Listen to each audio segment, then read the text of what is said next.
Well, hello there, ladies and gentlemen. Welcome to this month's A&P live stream. I am your host, Adam Noyce. Boy, howdy, do we have a lot to talk about, including something that came out just a few hours ago.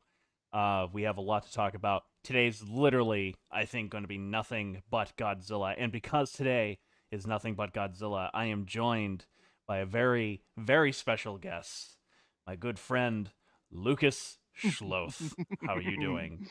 Hello, everyone. I was hearing people were concerned that I haven't been here in a while. Well, good news and bad news. I'm back. And yeah, I was just a busy adult, It's just how it is. But hi, everyone. I'm here to talk about minus There one and was many other no goodies. drama. There was no Uh, fight. There was yeah, nothing. He was just busy doing his shit. I was yeah. busy doing my shit. It's wild. It's wild what happens when you become an It's adult, it's where it's just like it's free time just crazy. stops existing. It's Yeah, I amazing. know. Wow. Yeah, yeah. Like holy It's shit. absolutely crazy how I'm how not actually just a loser who lives in my family's basement. I actually have a job. It's weird. yeah, Like it's yeah. it's strange. It is rather strange how that works. Yeah, yeah, Yeah. But hi, yeah. everyone. For real. Good to see everyone. For real, yeah, yeah, absolutely. And once again, it's like, how could I not have you on the show? Like I was like, Oh, there's so oh, much shit that came out this last month. bro. And I mean, like, not only just the movie alone is just like Yeah, I would have yeah. been like upset if you didn't reach out to me about it. Like, I just snub you. yeah, I'm like, I could do it. I could do it because I'm like, look, I got to get my Godzilla buddy on. But before we get into that, I have a drink I want to show everybody oh off. yeah, Show off to everybody, whatever the fuck you want to say it is. Just a fair warning. I'm testing out some new technology on this live stream. If you notice that at any point that it starts like kind of stuttering pretty bad or anything like that, or if we're out of sync or anything like that, please let me know in the comments because I can switch things over and probably just improve the quality of the stream a little bit. But we're testing new technology. I've got some new equipment that we're playing with, and everything like that. So, but before we actually get into the whole meat and potatoes of this stream, I've got a I live in Maine, right? I've moved to Maine, and I will say that somebody has informed me of a drink that is very popular in Maine, which is Allen's coffee flavored brandy. As you can see, I have been consuming said drink. It is delicious, but it can't be. I can't be a Mainer apparently unless I mix it with the drink of Maine, which is a drink that I already love, Moxie, which is the main drink. I've never had Moxie actually before. Well, a lot of people haven't. Yeah, because it's a main. I realized after immediately saying Yeah, that, I'm like, oh a wait, lot of shit, that yeah, makes a lot of sense. Like, why a wouldn't lot I of know people it? haven't. But apparently, if you mix your coffee brandy with some Moxie, let's see how this goes. It's probably going to blow up on me. Um, it's called apparently a rusty screwdriver. Oh, oh, well, that's great. That sounds like something that should It, totally be in your body. this could be absolutely terrible. This could be absolutely terrible. But it smells like Moxie and coffee brandy. I Who would have thunk it?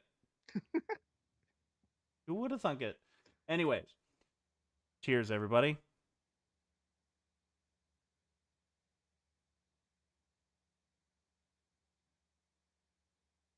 Oh shit. That's pretty good. Oh shit. That's got like a wicked like first off, like Moxie's already bitter, right? Okay. And, All right. I'm like, you're drinking the coffee brandy, which is sweet, but it's Mhm. still coffee, so you still got this sort of bitter kick to it. Um, yeah, I this is like a getting a kick by a mule. Nice. Nice. So I'll be drinking that. That was a great noise. I'll be drinking that over the course of the night. Put some hair on your chest. I think like Now, next time I do one of these streams with you, I should because I've always wanted to try it just out of sheer like fascination in it. Do you know Pilk, right? yes, Pilk. Yes. I want to try Pilk at some point. I think next stream I It's do with you, I want to do it. it is shockingly good. I've heard it's actually like Yeah. legit not bad. Like, No, it's not bad at all. yeah, It's yeah, it's like a an egg cream. Have you ever heard of an egg cream? yeah, yeah, yeah, Yeah, it's like that. It's actually very similar to that actually. yeah. Um Jesus Christ. It Oh, something matter there, bud? Everything okay? nothing's the matter. Okay, I'm just making sure. Nothing's the matter. God, there's just so much Godzilla right Yeah, now that I it's almost don't know where to begin. yeah, it's a great little period right now. It's a great Hmm. little period to like to just enjoy and consume Godzilla related things. To be honest Oh with you, yeah, like big time, big time. it's yeah. I mean, let's look at it. Let's actually break this down. We've got the Monarch show happening. Hmm. Hmm. We have Monarch. We have Minus One that Yup. came out. Yup. Now we've got a trailer for the new Godzilla X Kong gay fan fiction that's coming out. Hell yeah. Wouldn't want it any other way. You know, and we've got all that stuff. Like that's three different things of Godzilla that are all Yeah. coming out. And you know what's really cool is that they are vastly different from each other. Yeah. No, I They're agree with all vastly different from each other, which I think is great. you. It doesn't feel like it's going to be stale, Yeah. you know. And I'll just say it right now, and I've said it before, but I am loving the Reiwa era, and this is just Japanese media for Godzilla. The Reiwa era has been so cool because they're really experimenting with what does it mean to make what does making a Godzilla movie mean? Yeah. Hmm. You know, what does that really entail? And while some has stuck more than others, at least in terms of their two live action movies, and this is all we'll say, because we'll get into a more in depth review a little bit later in the stream, but at least in terms of their live action stuff, two gargantuan successes right now. Yeah, absolutely, 100% with you on that. And even more so, like too, like the not like not just the movies, like I just appreciate, and we've talked about this before to nauseum on other previous streams, but like I appreciate the experimentation. Like even if I don't like Hmm. specifically one thing, I appreciate trying something different Yeah, and yeah, and I've different talked about that with designs. the Yeah, the anime trilogy. yeah, yeah, You know, as I'm like, those aren't really great movies, but I like them at least playing yeah. with it, and it's certainly not something we've seen before in the Oh, of course not. genre. Of course not. You know, and freaking Godzilla singular point. Oh my Yeah, yeah. god. I'm still a big fan of Singular Me Point, too. even though it does make me feel stupid watching it.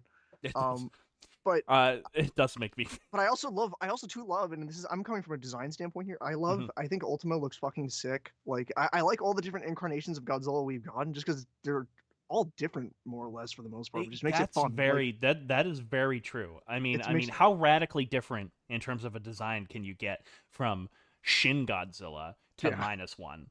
yeah, Like, look how radically different. Yeah, and yet somehow both feel like Godzilla still. yeah, And yeah, the same with the anime trilogy. yeah, Like, you can say what you will about the anime trilogy, as I said before, but yet it still feels like Godzilla. You yeah, know yeah. that you still see it.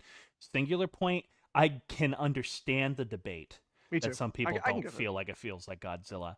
I thought it did, Yeah, me too. I'm with just you. in a Yeah, different light. but You I know? can see also the other side of it for that one. Yeah, yeah, yeah, But I yeah, yeah. appreciate that. I appreciate that though a little bit. This To be honest is. with you. I don't know if you could agree with me on this, Lucas, but Mhm. this is the Reiwa era thus far has been everything the Millennium era should have been. Yeah, I think so. I think I get what you're Because saying you with know how that. like the Millennium era was largely standalone movies, Yeah, largely, yeah, and yet somehow that era still wound up feeling kind of stale. yeah. Like they just didn't have the too many new ideas. You had a couple of big exceptions, right? You had GMK was the big one, Yeah, and yeah. then Final Wars was just balls to the wall, absolutely insane. Mhm. Despite the fact that it really doesn't do anything new other than just make it an action movie, Yeah, because like all the plot, all the characters, and everything like that have been in other Godzilla movies. yeah, yeah, The Reiwa era has been really cool.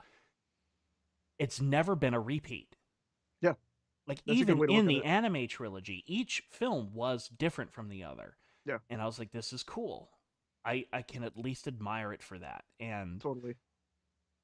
compare that to the MonsterVerse, you know, which has been doing nothing but falling back on old tropes and everything like that, which makes me very happy.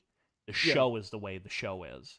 yeah, Because and again, this is all I'll say because we'll probably get into that a little bit later. I have only seen 2 episodes of the new Monarch show because I've been watching it with Jim, who yeah. is often on this show and the co-host of our show, of my show, um, Welcome to 10 Forward.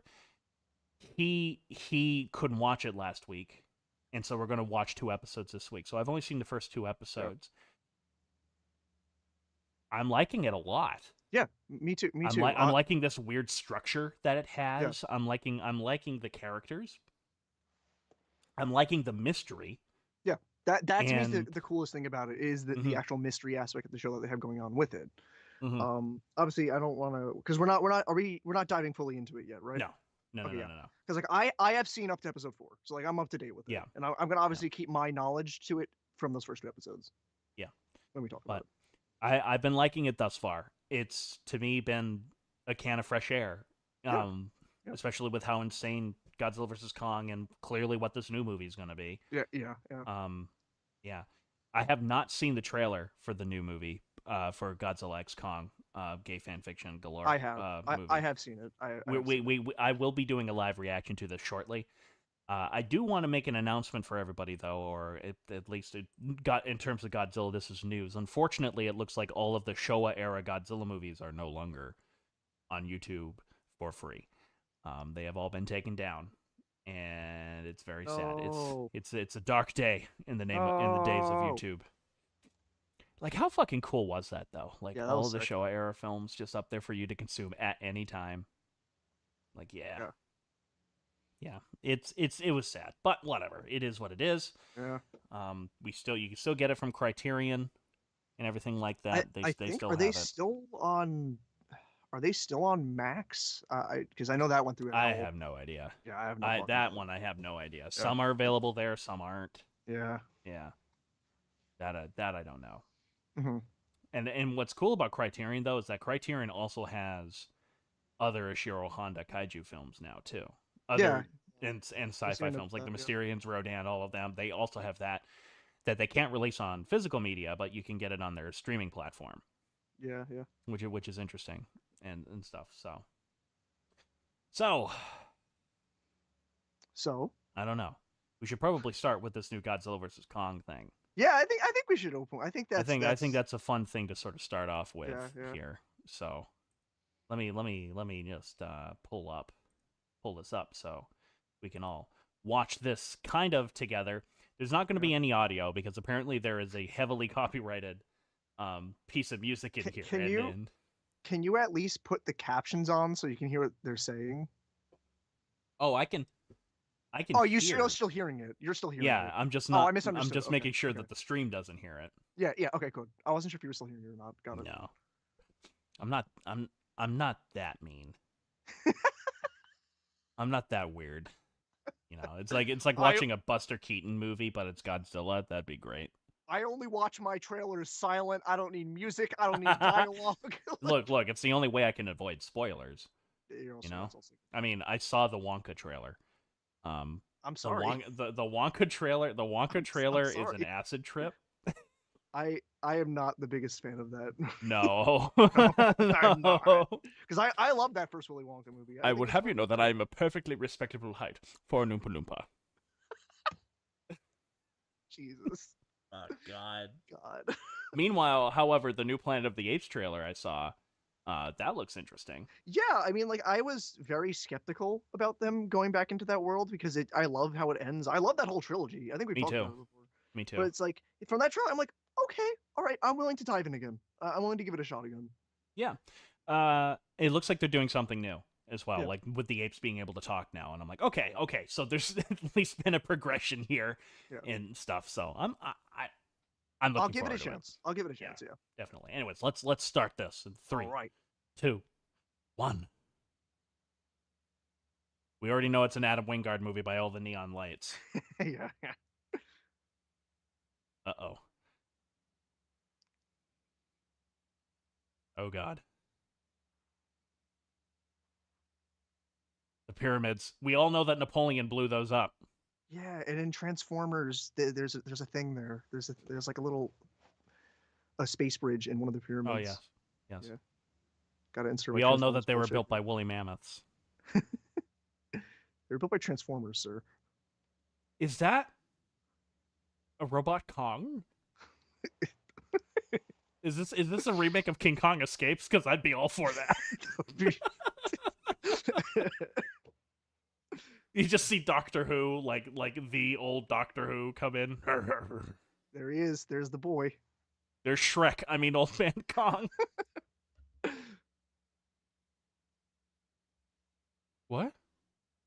What is that? Is that a baby Kong? It's a little man. Is that a baby Kong? It's a little It's guy. the baby Kong. It's a little guy. I love a baby Kong. Hiko. An orangutan. There's the mean man we've known about. Monkey. There's a great Kong ass shot coming up, I think. There it is. Wow. Wow. It's important. So once again, it looks like we're getting a very Kong-dominated Godzilla movie. Yeah, they've been saying that for a while. That this Yeah. is going to be super Kong focused. Well, it This still one- makes sense to me because Yeah, all yeah. the Kong movies have been successful, while Godzilla has been one big success, one mediocre success. Speaking of which, Why is he purple? Pink. He's pink.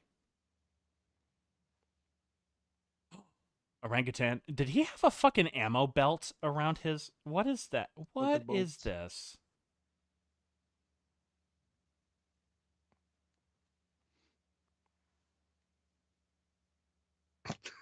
Why is he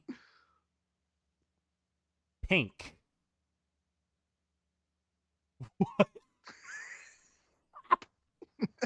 What the fuck was that? that was so hard for me to like be quiet about.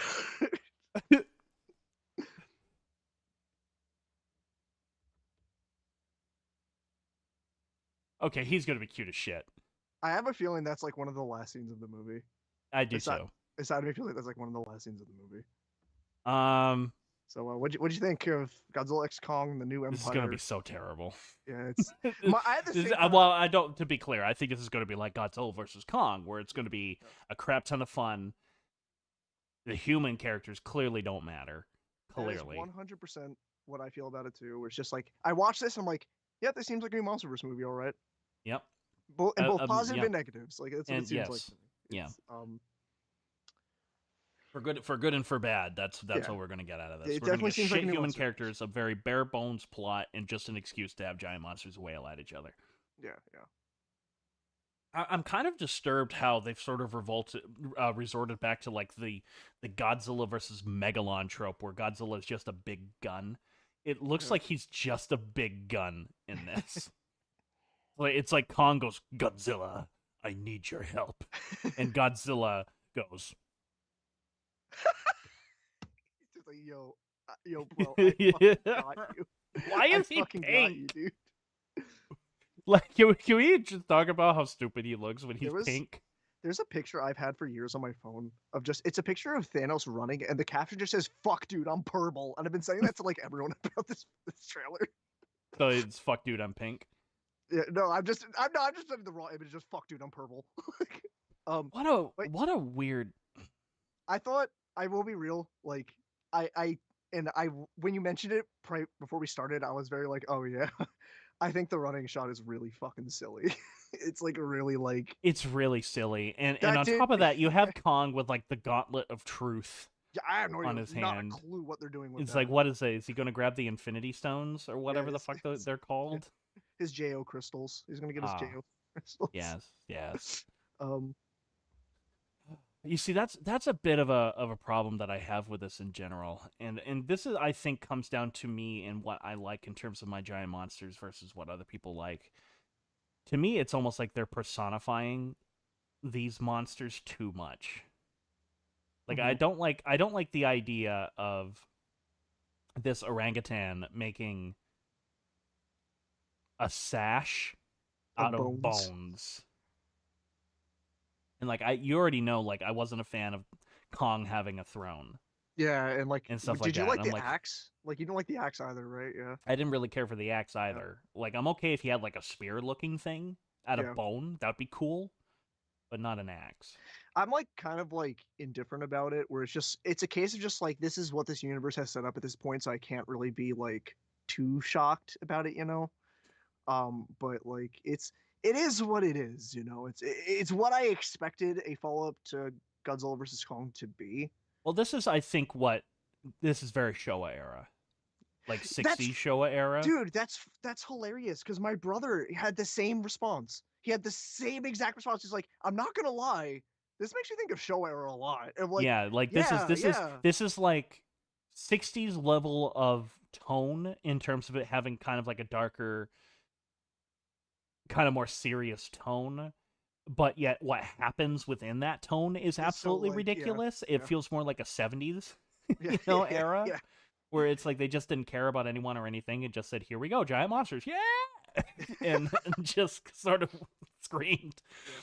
Um I do hope because I kind of felt like the CG specifically on like the orangutan guy in those last few shots didn't look that great. no, well, I think we're suffering from CGI does not do good with weight syndrome. You're yeah. Again, Oh yeah. Oh yeah. pretty Well, bad in that to me this.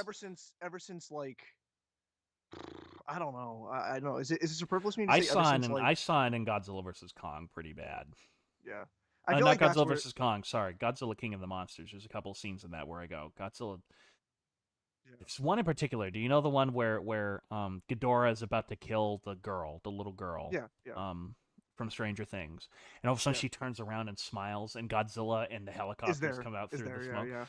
That's one where I was like, that he feels so weightless Yeah, yeah. I mean, in to that. me, I was gonna say like definitely in like Godzilla v Kong is very You very do get like a yeah bad in Godzilla v Kong. yeah yeah. Yeah. Yeah, I like think there's look at still that those some battleships. yeah Those battleships. I was actually reading something very recently about how these battleships were like we can't put this much weight on a battleship. It was something completely different. They were yeah just talking about supplies and trying to see how they could drag something out there and like you can't put this much weight on this aircraft carrier or else the aircraft carrier is going to sink. And I was just sitting there and I was like, "Oh, don't tell the creators of Godzilla versus Kong that." yeah. Even though I mean that's my favorite scene of the movie, by the way. I definitely in King of the Monsters, I think that kind of starts there. But I still think there are points in King of the Monsters where there is that weight still a little bit. But I think especially from Godzilla versus Kong, it starts losing that completely. Yeah. Yeah, yeah, Um, yeah, yeah. At least here's what I'm liking because here's what I'm at least liking about this new direction. Basically, since Godzilla King of the Monsters that the MonsterVerse has taken in terms of their yeah, movies is at least they're starting to get tonally consistent again. yeah, yeah. Like I get that. at least it's like watching this trailer. It's like I knew what I was getting. Yeah, yeah. You know. It's. I feel you with that. I will add because this kind of goes into like I remember this being a point of contention between the two of us when we reviewed Godzilla versus Kong and like the monster stuff as a whole.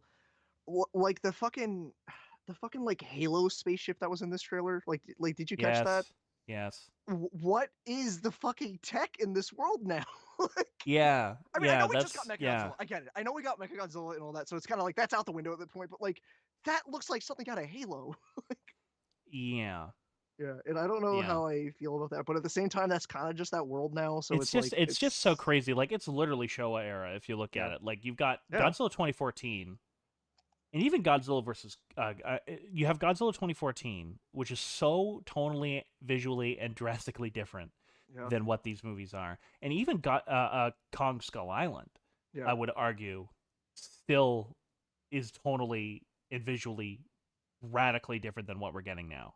No, yeah, I agree with you, but I also think like Godzilla 2014 and Kong Skull Island are still also two very different beasts. Like They are two very next to different one beasts. another. Like I think those two are still the best of the MonsterVerse, I though. think you're right. I think you're right. I agree with you on that one. Um, I still have a I big soft spot for King of the Monsters. I understand its faults, but I have a salty yeah for that yeah one. yeah yeah yeah. Yeah. I just I'm half expecting at this point for Godzilla to actually do the Godzilla flying thing. Oh shit. I'm like I genuinely am expecting that to happen at some point in the MonsterVerse. Yeah, yeah. Now, I mean, now like with his current like his spikes now, they're even bigger now. He can really use it to propel himself towards like, Mr. why are Lanky they? Kong. I genuinely want to know why they're pink and why. Who thought it was a good idea to make I Godzilla think. pink? Well, hold on. The color doesn't bother me because remember 2000 suit was like purple spines and shit. I Like never it's. liked them. Oh, okay. Yeah, because I never minded them. I didn't mind them. Yeah, I well for the record, they're more pink and purple in Godzilla versus Megaguirus Oh, is it really? than in Godzilla 2000. Okay, my They are mistake then. still Yeah, purple-ish yeah, in Godzilla 2000, but they did give it a new paint job for Godzilla versus Megaguirus. They yeah. also changed the jaw a little bit. Okay, so I remember them being more vibrant in 2000, but that's just might be misremembering. No, they're very vibrant in Megaguirus. Okay. Speaking of, as a guy who just watched Megaguirus again because it was on YouTube for free, Oh, cool. Cool. what a lackluster movie. Yeah, it's unfortunate. I think Megaguirus is a It's cool monster. Like yeah, it's Megaguirus is a wonderful monster, and I think the first 15 minutes of Godzilla versus Megaguirus are genuinely great. mhm. Like, I love this new alternate universe that it sets up. I love the fight with Godzilla and the army guys with bazookas. I love how they're setting up the G Crusher and the Yeah. stuff, and then it just falls into generic. Shouts out to the scene where Godzilla does a belly flop onto Megaguirus, and Megaguirus' Mm. eyes Oh like yes, light up. He's like, "Oh shit!" I Like, forgot that happened in the movie, and I I could remember never seeing forget it that again scene. and being like, I I love that scene. forgot. Yeah, yeah, shit. Yeah. But speaking of the MonsterVerse, I think now would be a time to kind of talk about the new MonsterVerse thing. That's Monarch, Monarch. the Yeah, new show yeah. that's coming out. Let's And talk about it. I don't know, Lucas. Without going into any spoilers, what were some of your initial thoughts of it, like Uh, thus far? Because I know you've seen 2 more episodes than I yeah. have. So I'm gonna be really honest here and say I kind of originally didn't think I was gonna watch this show because one, I didn't have access to Apple TV. I just didn't have it, and two, I just like I kind of had this weird feeling of just like I don't know about this. I don't. Is it gonna be like? But then the first trailer dropped, and I was like, this looks pretty cool.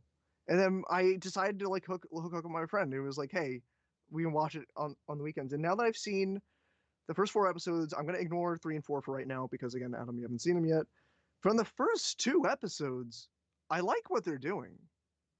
I think it's really cool actually. Like, Yeah, and I surprisingly like more nuanced than the actual MonsterVerse movies to an extent. I At was least the thinking later that ones. too. Yeah. I was literally thinking that too because I was like, my God, this is literally the Star Wars shows versus the Star Wars movies. Yeah. Because it's like the shows tend to be a lot more nuanced and a lot more gray and more detailed with their characters, and like they give a shit despite them having smaller budgets.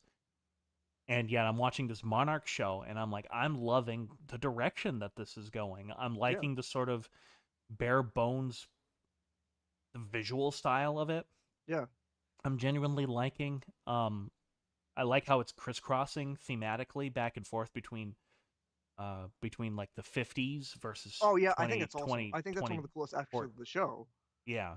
Yeah. Yeah, and I'm like, it's new for sure. Like it's And also, something. I think it's cool what they're doing with Kurt Russell and his son. I think that's Hmm. really clever Oh, from I like think just that's a so clever. I'm yeah so glad they didn't just digitally de-age yeah. Thank God, thank God. Russell, Kurt Russell. But Ugh. that would have been awful. That would have been just Did you ever awful. see not to tangent? Did you ever like see that new Indiana Jones movie? No, I had no Don't. interest to see it. It Yeah, sucks. I yeah. we went just out of sheer curiosity because I love Indiana Jones. Like I'm a big fan of the character, and like I went just out of sick curiosity with my other buddies who like the character, and yeah, no, it's no. Yeah, that's what I heard about this, but I was very glad that no, they're playing in the fact that Kurt Russell is old, Yeah, yeah, and he's in a position that his son could play him, which is really awesome because his son nails his dad yeah, in terms of yeah, his voice and yeah. mannerisms, and I'm You like, so I like this. refresh me really quick because I don't think episode two, old Episode Kurt two Russell isn't there yet, right? ends. Episode 2 ends with Kurt Russell being found and them Okay, escaping from the got it, Monarch got it. Cool. I remember prison old people's home. the old people. So Which is hysterical. But yeah, like I'm genuinely liking it because I'm not sure if I really like the characters per se, but I'm yeah, interested enough where it's like I want to know more about this mystery. Who the hell is their dad? yeah, What the hell was he doing? yeah, yeah.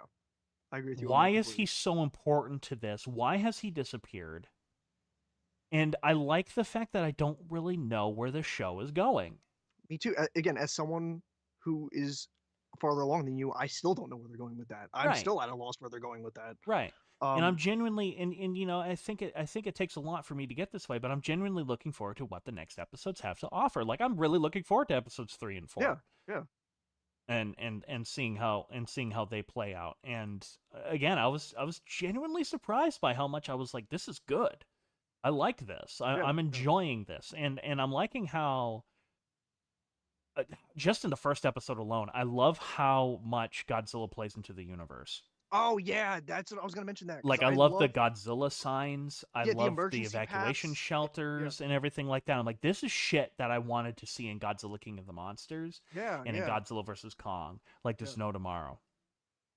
yeah. I think Godzilla's impact on the world. And what's cool is that I think they explain it a little too much. Like, to me, the girl should have known. Like, oh yeah, hey, there's a Godzilla warning going on right now. I think she should have known yeah, that that's what it is, and and the character shouldn't have had to tell her that, hey, Godzilla, this is a drill or whatever.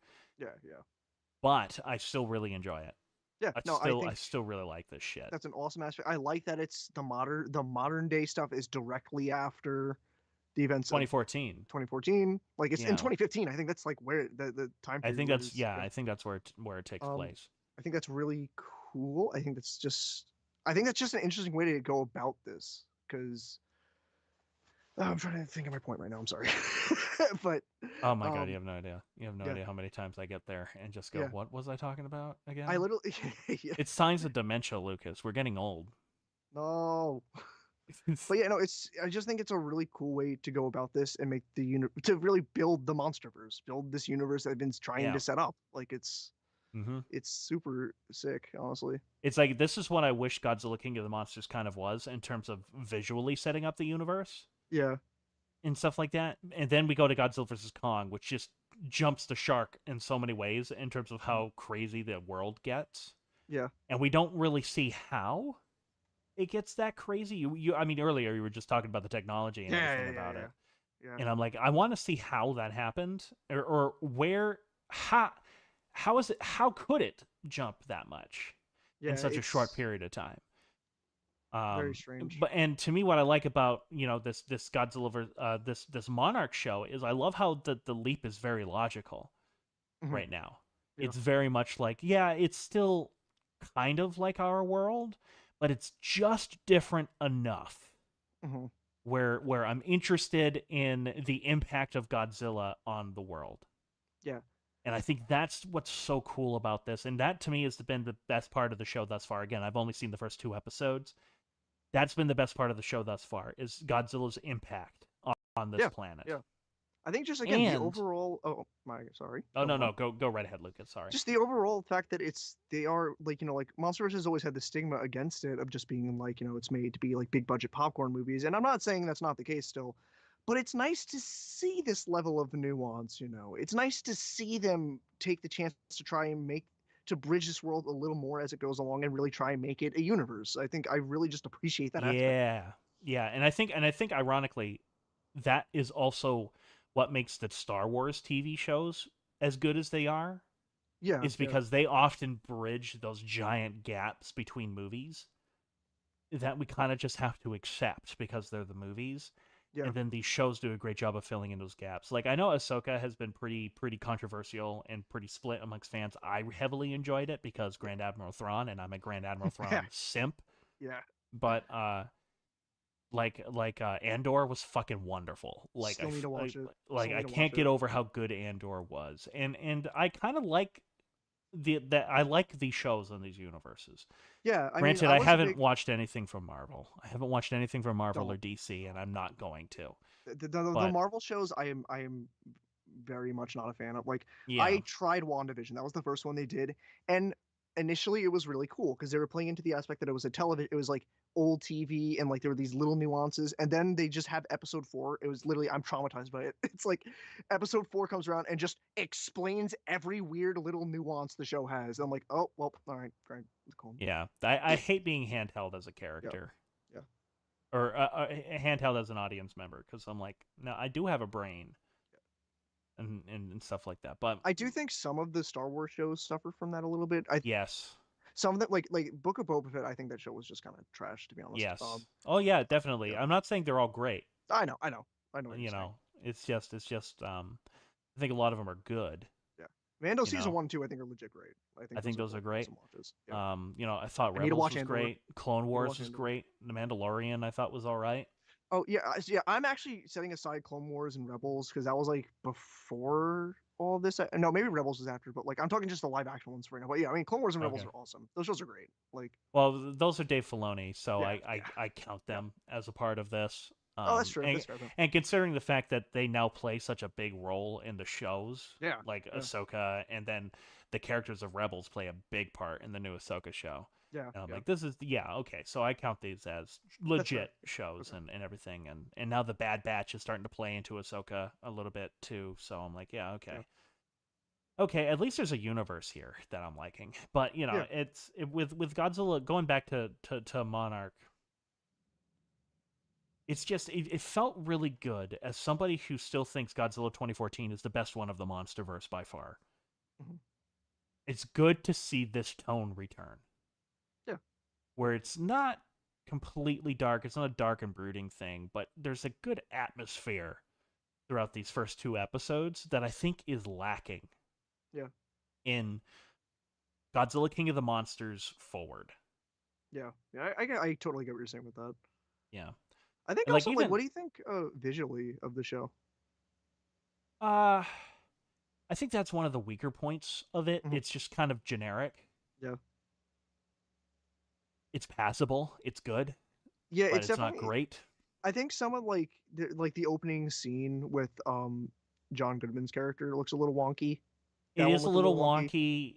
wonky. The aspect ratio change is a little weird. I wish Yeah. that was actually something I was actually talking with Jim about. You know, Hmm. because Jim, of course, is the cinematographer out of the two of us. Yeah. Yeah. Um, Jim, I was talking with Jim, and I was like, you know how cool it would have been if every era had a different aspect ratio Oh, and had like a different color yeah, that'd be palette. cool.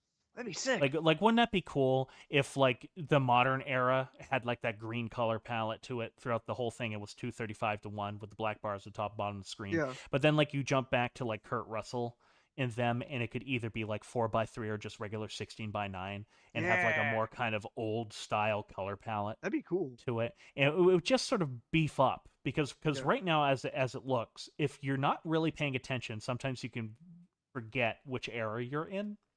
Yeah. And I'm like, if you just change the visual style a little bit, that would fix that problem like there's no tomorrow. And Yeah. that's what I thought they were going to do because the John Goodman segments are in 4:3. Yeah. And I was like, ooh, okay, okay. I'm liking this. And then they just do 235 for the rest of the show. Yeah. Um, but if that's my big complaint, the show's pretty good, you Yeah. know? Yeah. Totally. You I also know? really like it's a very minor thing. I like the opening, like the opening like title crawl and like the music Oh, that plays yeah. and the visuals they do. I think Oh it's really well, cool. It really sets well. the mood. Speaking of Yeah. that, I love how the show is doing something that I complained about ad nauseum in our talk about Godzilla King of the Monsters. I love how the show is going into Monarch as an organization and Yeah. how they are a shadow organization, how they are a top secret shadow organization, and how you shouldn't fuck with them. Yeah. Yeah. I genuinely love how kind of creepy this show is making Monarch. Mhm. And not so much creepy, but kind of like you don't fuck around with these guys. Yeah. Like they're one of those secret or underground organizations that have a very specific job to do. They are very powerful because of it, and I really like that. Yeah. I I mean I that like I like that I'm kind of afraid of what Monarch wants to do. I think that's what makes that the flashback scene so great of the bridge scene from 2014 with the Mm-hmm. main female Mm-hmm. lead, whereas Mm-hmm. like she just barely survived, and these men in like hazmat suits are just ignoring her and off doing their thing. They showed up out of Yes. nowhere. They're doing their Oh yeah. thing. I It's think that kind of adds to like that scene. they are like the Men in Black Yeah, of this yeah, universe kind of deal, except with monsters. And that's why I found it really funny. And I said this to Jim. I literally said this to Jim. I was like, I really wish Lucas was here because I think he would appreciate this a little bit more. But I said, this is literally, they are the SCP group yeah, of yeah, this universe. yeah. They are literally like no, and I'm like I love that because Yeah, I love the idea of the SCP yeah. organization, Me too. Me whatever too. it's called. I love that concept of an organization, and I'm like, I love the fact that the MonsterVerse kind of has an SCP organization, Yeah, yeah. except with giant monsters. That's a And I'm great. like, I this is actually I should cool. have thought of it like that. I didn't think of it like that actually. Yeah, that's I really like that, and I love that it's told from the point of view of this girl who has no idea about yeah, any of yeah. this. She has no past connection with these guys at all. The only Because remember, connection she is thought like, her father. She thought yeah, her father was really her father until suddenly they found a whole other family. Which, by the way, the mother, her mother yeah. specifically, I think she's going to know more. She's going to play a tad bit more of a role later on. Because to me, it sounds like she kind of knew that he had a double life over the phone. But Because I the conversation is really brief, from what I yes, remember. Like it's very brief between the two of them. because she's very much adamant on like, what did you find? What did you find? What did you find? What did you Yeah, find? yeah, And I'm like, maybe she might know that the dad had a bit of a double life. maybe. It's definitely not what it's trying to present us as. There's definitely a lot more going on, and again, this is what I'm praising about the show. There's a lot more going on here than meets the eye, Yeah, yeah, and I really I'm liking it. I'm digging the crap yeah. out of this. It's been pretty cool. Like honestly, I have no real qualms to say, and I'm like, wow, I'm impressed. This is Yeah, pretty cool. yeah, very impressed. Better than any of the other shows I've been watching. Um, Yeah, um, yeah, it's I'm looking forward to continuing it, and I'm liking it more than I thought I would. You know, nice. Me too. um, because everybody knows like the videos that I did talking about the information as it was coming out, I was pretty lukewarm to Yeah, it, where I was just I kind of didn't like, know how to interpret it. I was just like I was saying, I was very yeah. just like it might be cool, but I don't know if I'm gonna watch it. But then when the first trailer dropped, I was like, okay, Well, okay, I'm there's liking. something. That's another thing too that I'm liking about this, and I know as the show goes along, you see more of this. But I'm liking the original kaiju's.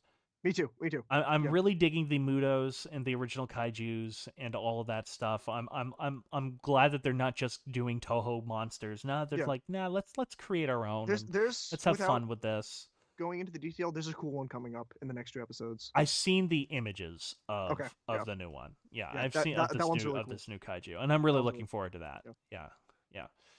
But I'm excited. And you know, any show that makes me go, I'm excited to see what's happening next, I say is a decent show. Did you like the So, scene where Godzilla gets a nuke blown point blank in his fucking face? so he's not just survived one nuke to the face; he survived two. It survived too. Yep. Bro, he was just looking for a snack and they blew it up in his And he fucking just blew snout. it up in his face. Ah! Bro was trying to eat. Like, what the fuck? Yeah, man. Poor guy. Poor Yeah. son of a bitch. I think that scene's cool though. Like, all joking aside, I think that's Well, really I cool. like the buildup of that universe in general. Yeah. Just the fact that all these hydrogen bomb tests, they weren't really tests. Yeah, yeah. They're trying to kill these things. And I'm like, that's a cool idea. Yeah. That's a cool idea that I loved how it was handled in 2014, and I'm loving how it's being handled in Monarch. Yeah. Quite a bit. So again, I'm liking it. Liking Me it quite a too. bit. Me too. I hope it sticks to the landing. I am concerned of it not sticking to the landing, but we'll have to see. Only time will tell. Yeah. Yeah. Do you know how many episodes it's supposed to be? Because I actually don't know. No idea. Let me look it Oh, up. yeah, not a clue actually. Let me look it up. I feel like it might be 8. I feel 8, maybe. That seems to be the new number shows are Yeah, going it's with like per 8. season because of how Yeah, expensive they're getting. yeah, yeah. It's better than what they did with The Walking Dead, though. 11. It's supposed to be 11 Oh, okay, all episodes. right. Okay. That's norm for the most part too. Usually it's 12 though. Yeah. I dig that. I think Yeah, that's a that's fine. decent length. Yeah. Well, that's one conversation out of the way. Yay! Eat, eat, eat, eat, eat. One down, everyone. One down, everyone. A few more to go. So, Lucas, So Adam, there's a new Godzilla movie that just came out. shut the fuck up. What? Yeah. There's No a new fucking Godzilla way. movie that just came out. What? And it's called Godzilla Minus One. Oh god, I don't want to see what happens when they're plus one. I thought you were gonna react. I thought you weren't gonna react to that at first. I was like, oh shit, I had a joke bomb. Fuck. Oh god, there's minus one? What's gonna happen when it's plus one? Oh! Oh my goodness. Now, I want to just kind of start off by saying that the fact that it's a miracle that I got to see this movie in theaters, because I genuinely, where I live in Maine, It's like hardly anything like this comes up here. I was genuinely shocked because suddenly I saw that in the theater by me, they were actually going to play not just Godzilla Minus One, but they were going to play the early access screening of it. And so suddenly I was like, I have to go. I have to go. I'm buying my ticket. I have to go. I didn't get to see it in IMAX. It was just a regular theater, but it had great sound. But it was just a regular theater. So unfortunately, I couldn't get to see it in IMAX. So I guess I'm lesser than you, Lucas, since not only did you get to see it in IMAX, you got to see it in IMAX twice. Well, you don't gotta phrase it like that. God damn. But no, yeah. So my early screening was like the IMAX screening that they were doing. I went and saw it in IMAX, and yeah, it's pretty fucking sick in IMAX. The sound system was fucking killer. That was Like, just it. Like, oh my god, the sound. I So think the good in sound this. was like the obviously the IMAX screen is awesome. I think the Yeah, sound is the biggest thing with the IMAX screening for this movie. I think the yeah. sound design is so fucking good with it. Like as much as I've been shitting on Napoleon, the sound design was great. Like I That's good. loved the sound. Like whenever a cannon fired, you felt it in your chest. Yeah. I was like seeing that on IMAX. That was pretty cool just for the sound. But Yeah. anyways, Godzilla Minus One, Lucas. Without giving any spoilers, Okay. what were your overall thoughts of this movie? Okay. So going into the movie, you know, it's been known on for like weeks prior that it was getting rave reviews in Japan and it was getting rave reviews here. Now, I'm a person who knows that I have to form my own opinion. You know, it's actually contrary to popular belief of what the internet says. The little tomato website actually doesn't define your taste on movies, contrary to what you may think. Um, so hearing all of that, I was scared going into it. I'll be honest. I was scared going into it because I was like, is it really that good? Is it really that fucking good? I mean, this is following up Shin Godzilla. Shin Godzilla, I think, is a fucking awesome movie. So I go into the movie theater, I leave the theater, and there was literally one thought on my fucking brain after leaving the theater.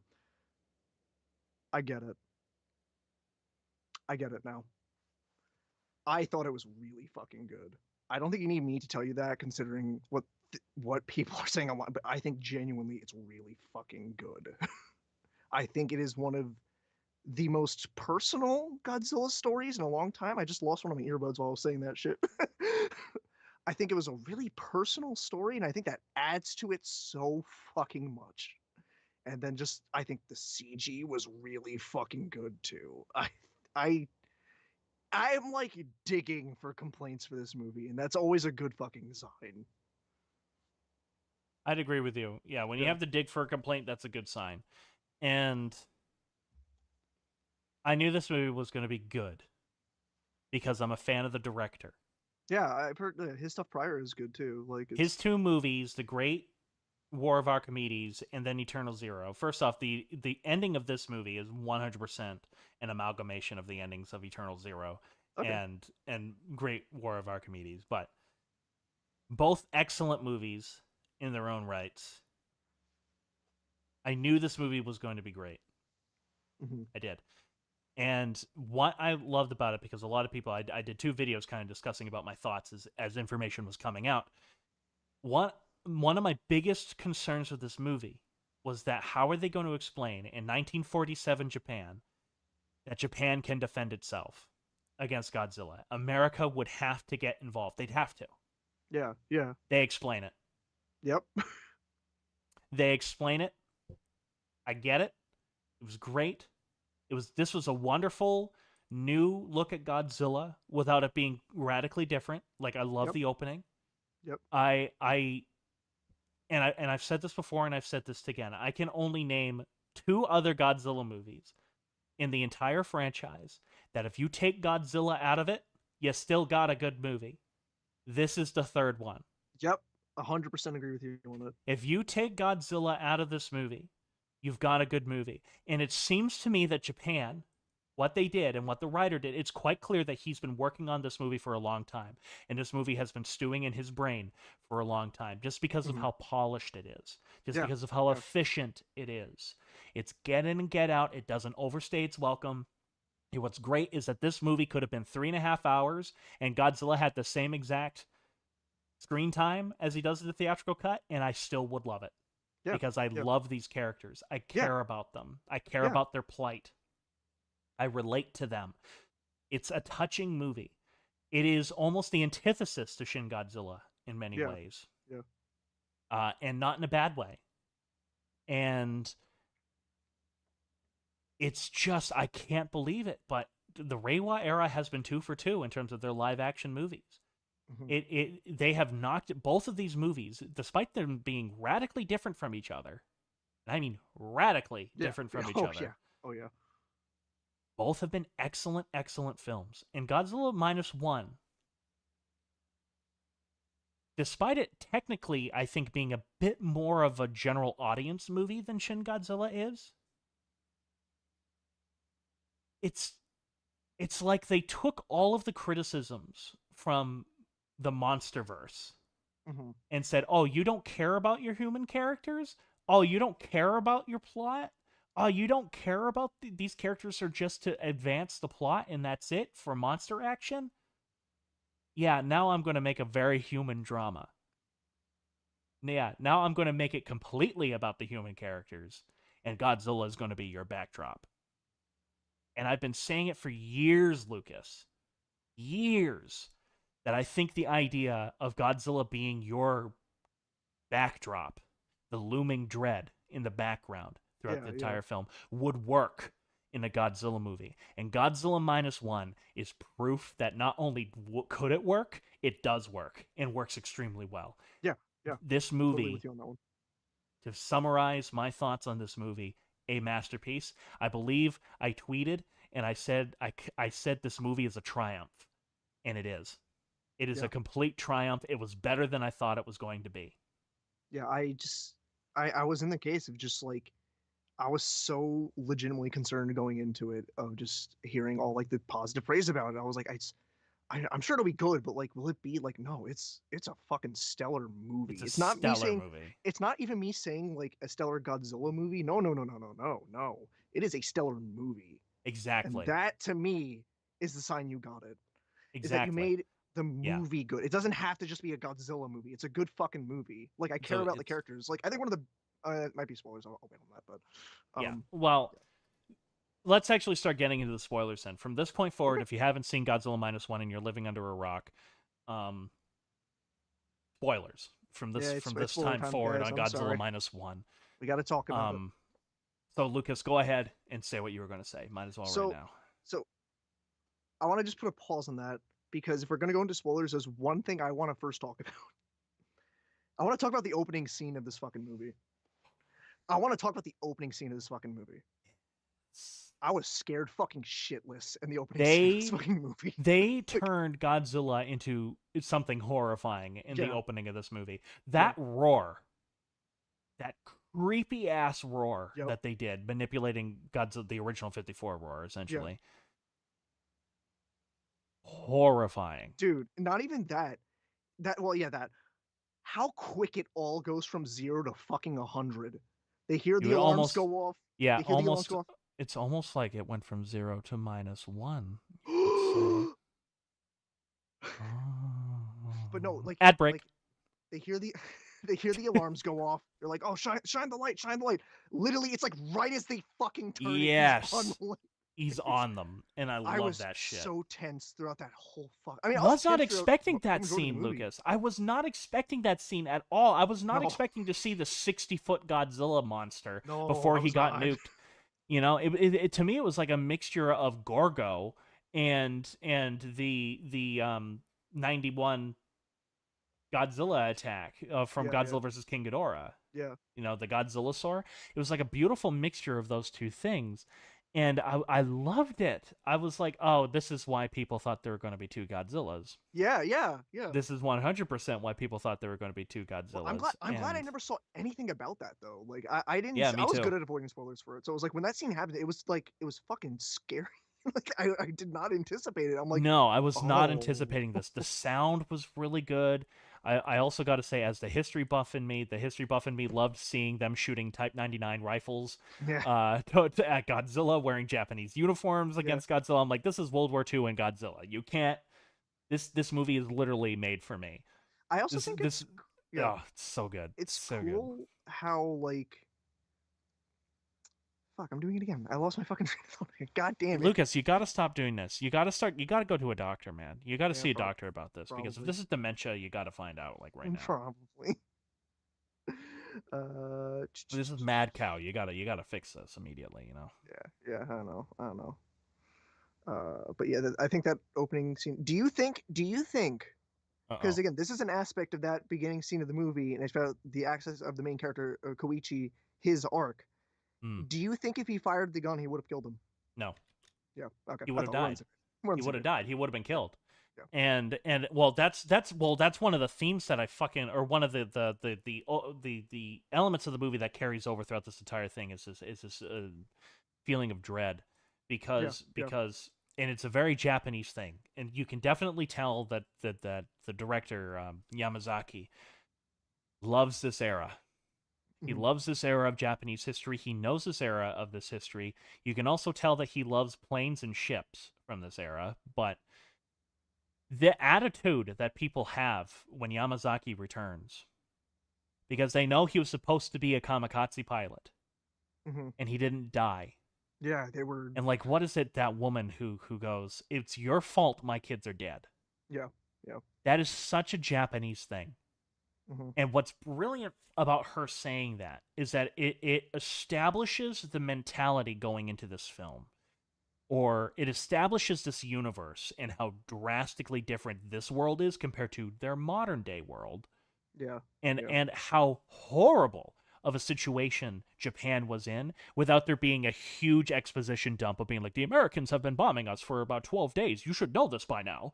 Yeah. And the fire bombings killed so many of us, Jimmy, and stuff like that. And they go on like that. No, through these few words, you suddenly realize how cutthroat it is. You see her talking about how if you had died, my children may have still been alive. And the Yeah. other one was when they discovered that girl with her baby, and it's not her Hmm. baby. And that same Yeah. woman says, "Why didn't you just leave the baby?" Yeah. And I'm like, those lines show you just how bad it was in Japan at that time. Yeah. Yeah. Just how starved they were. Yeah. Just how horrible it was Hmm. living in Japan at that time. And that's what I loved about this Yeah. is that Yeah. they didn't need any exposition dumps, none of that. It's all done through visuals and just natural dialogue with your characters. And I am like, this is gold. This Yeah. is gold. This is wonderful. I'm like, Jesus. I and again, it doesn't sound like I'm going to be pooping on Hideaki Anno, but we all know that Hideaki Anno, when he's writing stuff, loves his exposition dumps. Hmm. Like that's Hmm. one of his staples, That's what he's Yeah. really Yeah. good at is suddenly Yeah. characters spousing out a bunch of technobabble and trying to figure out a plan and oh my god, blah blah blah blah Yeah. blah. Yeah. That's not this movie at all. That's not what you're No. gonna get out of this movie at all. And it works so well. It's so great. And it's not flashy about it either. No. It's No. It's not. very grounded. It's And very almost dry about it at times too. Like it's it's almost like as if it's just the norm. this is honestly, and hear me out here, the Mhm. most Ishiro Honda Godzilla movie Yeah, I see what you're saying. since the last Ishiro Honda movie. Like you've Hmm. got characters that are clearly torn up about what they've seen in World War II and what they've Hmm. done and what they've had to fight over. You have characters who are just a little too young to have fought in the war, but still have that mentality of, I wish we had fought in the war because all my friends had fought in the war. Yeah, yeah, You still have that. And I love this feeling of just how much the war has played into this universe and how yeah. it has scarred these people. Totally. Scarred. Totally. Scarred. And that's why you have scenes like with Koichi, with him finding the mining boat, which is a real thing, by the way. Yeah, yeah, The whole mining thing and them using wooden ships because the mines wouldn't get. yeah, yeah, That was real, 100% real. yeah. And I love that scene because it's like Koichi has found a bit of a purpose. It's not like his problems have gone away. this has just kind of smoothed them over a little bit. Yeah, He has a yeah, new purpose, and he's good at it. He's a good gunner because he was yeah, he was yeah, a pilot. And then he another thing too. It's like all these characters have these things set up, and they wind up using it in the movie. yeah. Oh yeah, It's not like he was a guy who disarmed bombs, and you never disarm a bomb throughout the entire movie. yeah. Uh, there's literally a 5 minute montage in this movie with an acoustic guitar playing Yeah, yeah. that I was smiling at. I was Dude, you loving this development of this crazy makeshift family that was completely and totally torn apart by the war, and but yet because of that, this little family formed out of it. This little loving family was born out of the horrors of this war. yeah, yeah. And I love that so much, that despite all this destruction, despite all of this craziness, which not to talk about my Godzilla series a lot, but that's something that plays into my series a lot, is that Hmm. despite all of this stuff, something kind of pretty and beautiful came out of this. Yeah, it brought all these people together to try to rebuild the best they can, and To it's rebuild the really best they can, heartwarming. It's yeah. really heartwarming, and I love the crew he meets on the boat. They're like some of my favorite characters in the movie. I think they're all really fun, and I also just think they're all like, it never feels like they're like a gag character or anything. They all feel like genuine people, you know? Oh, what was that? The younger one there, the Yeah. youngest guy, and No, how they all three of tell, them. Like, you know, yeah, well, all of them, yeah. Well, I yeah, love the weapons expert, or yeah, yeah, the not the weapons expert, the what he designed weapons yeah. for the war, and I love how it's almost like you discover that he was kind of hiding his identity throughout it, Hmm. or playing down who he was until after Godzilla attacks, and Yeah, suddenly everyone's like, I didn't realize he was that much of a bigwig. yeah, And it's yeah, like, yeah, no, yeah, he was playing it down. He was playing it yeah, down, and you understand why. And I just was I just could not believe how much I cared about these humans, yeah, because this isn't a Godzilla movie so much in the sense that it's Godzilla, and it's it's a it's a human movie. It's yeah. a drama first before it's a Yeah. Godzilla movie. That's kind of like what I was saying before, where it was like this feels like just like one of the most personal Godzilla movies. Like it's yeah, Godzilla is like this overarching force throughout the whole movie, but it really is at its core about these people, and specifically Koichi trying to literally, I mean, they literally say in the movie, like trying to end his internal war, even though the war is over, he still hasn't left the headspace Oh of my that. god. Oh my Yeah, god, Lucas, yeah, the scene where he has a mental breakdown, yeah, and yeah, it's like he can't tell if it's reality or not. yeah, yeah, And the way how he just loses it, and how she just holds him. yeah. And I'm like, It's that such a it hard hurt. scene. It Yeah, hurt, and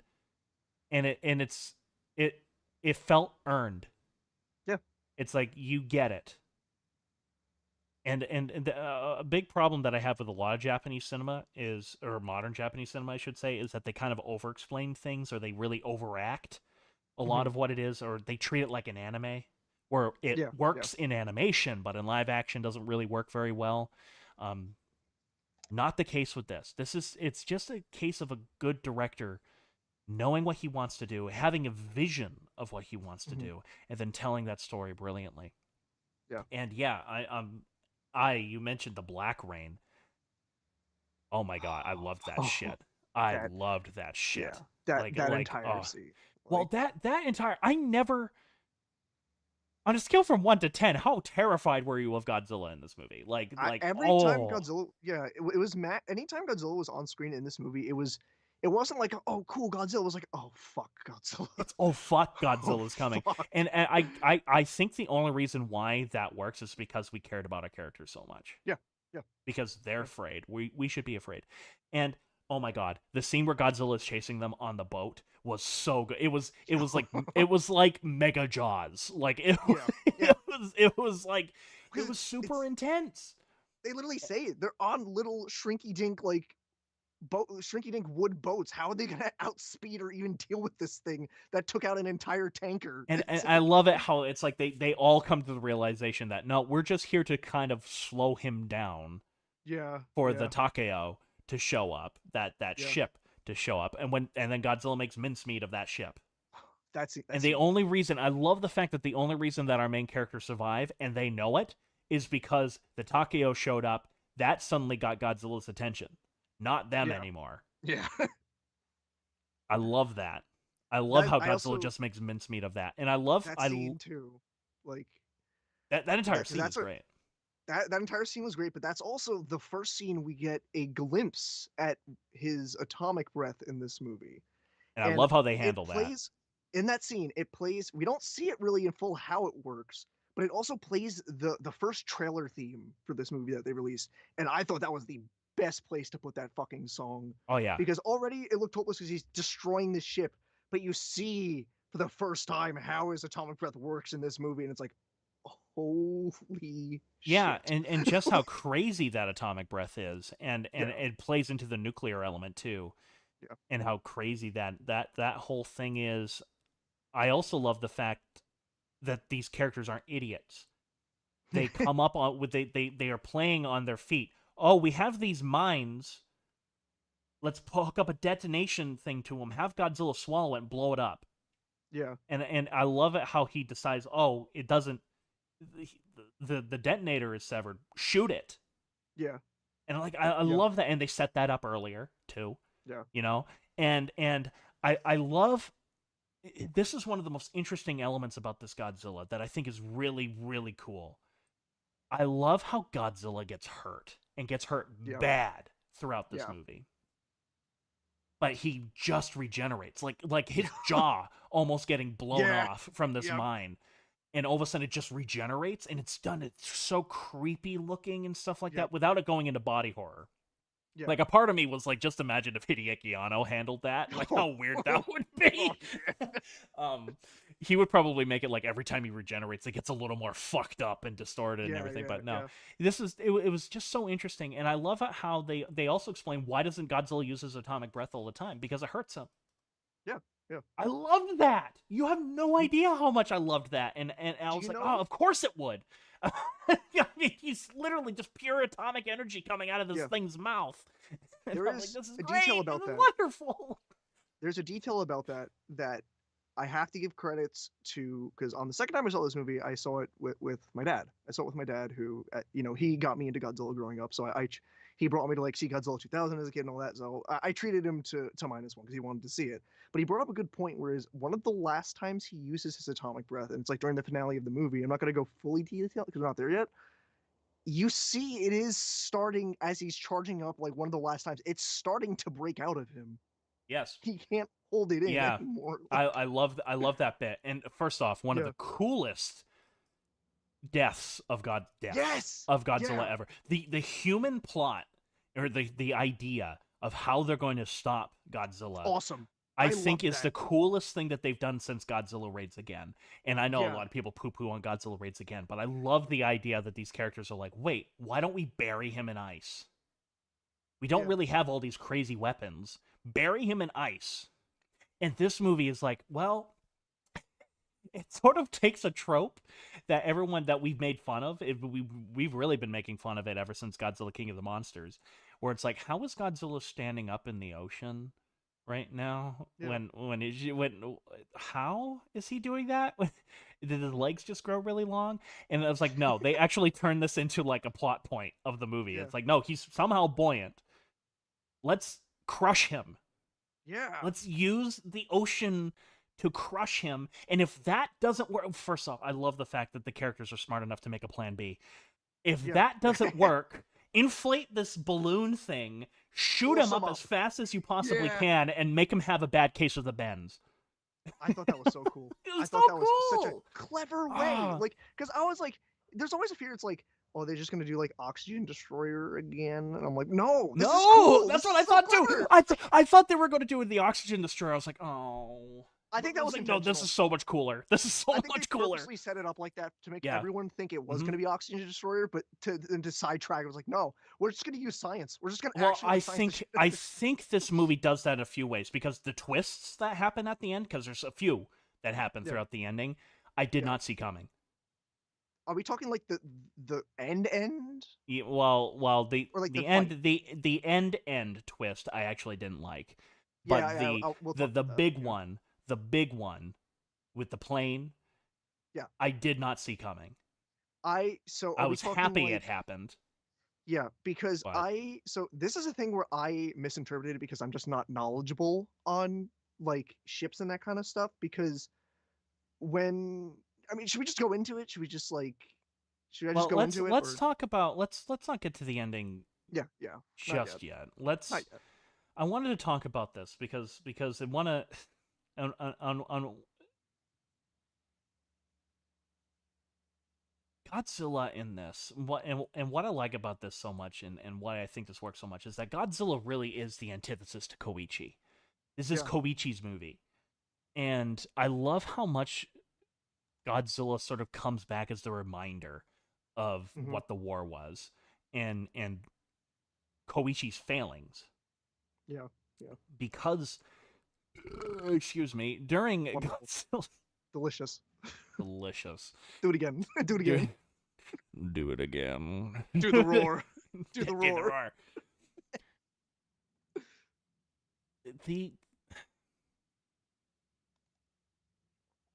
A part of me wishes they explored the romance between Koichi and that girl a little bit more. But another part of me was like, I'm glad they didn't do the Hollywood route, because it would have been very easy to do the Hollywood route. And I think it speaks volumes to the writing that I cared about them enough that I genuinely wanted to see them get together. Or form this sort of makeshift family and everything like that. And I'm just blown away by that. And I love the fact that Godzilla is a constant reminder of the past and everything like that for everyone, really. Lucas, I gotta ask. Hi. How good was it to see Godzilla actually actively killing people again? Holy shit. What did they say? 30,000 dead from his opening attack? Meanwhile, the original 54 attack, the number somewhere around 3,000. This one, they're like, nope, 30,000. We're going full Godzilla versus Hedorah. 30,000 dead. You see it too, which is why, like, I've always rambled about on all of our Godzilla streams about Godzilla's size and like how I'm not a fan of him just being gigantic for the sake of it. Now, mind you, I do understand why to an extent, where it's because, you know, buildings get bigger, Godzilla has to get bigger with the buildings. I understand that. But I love how big he is in this movie. He's the perfect height. In Godzilla Minus One, he's the perfect height. He's not too big, he's not too small.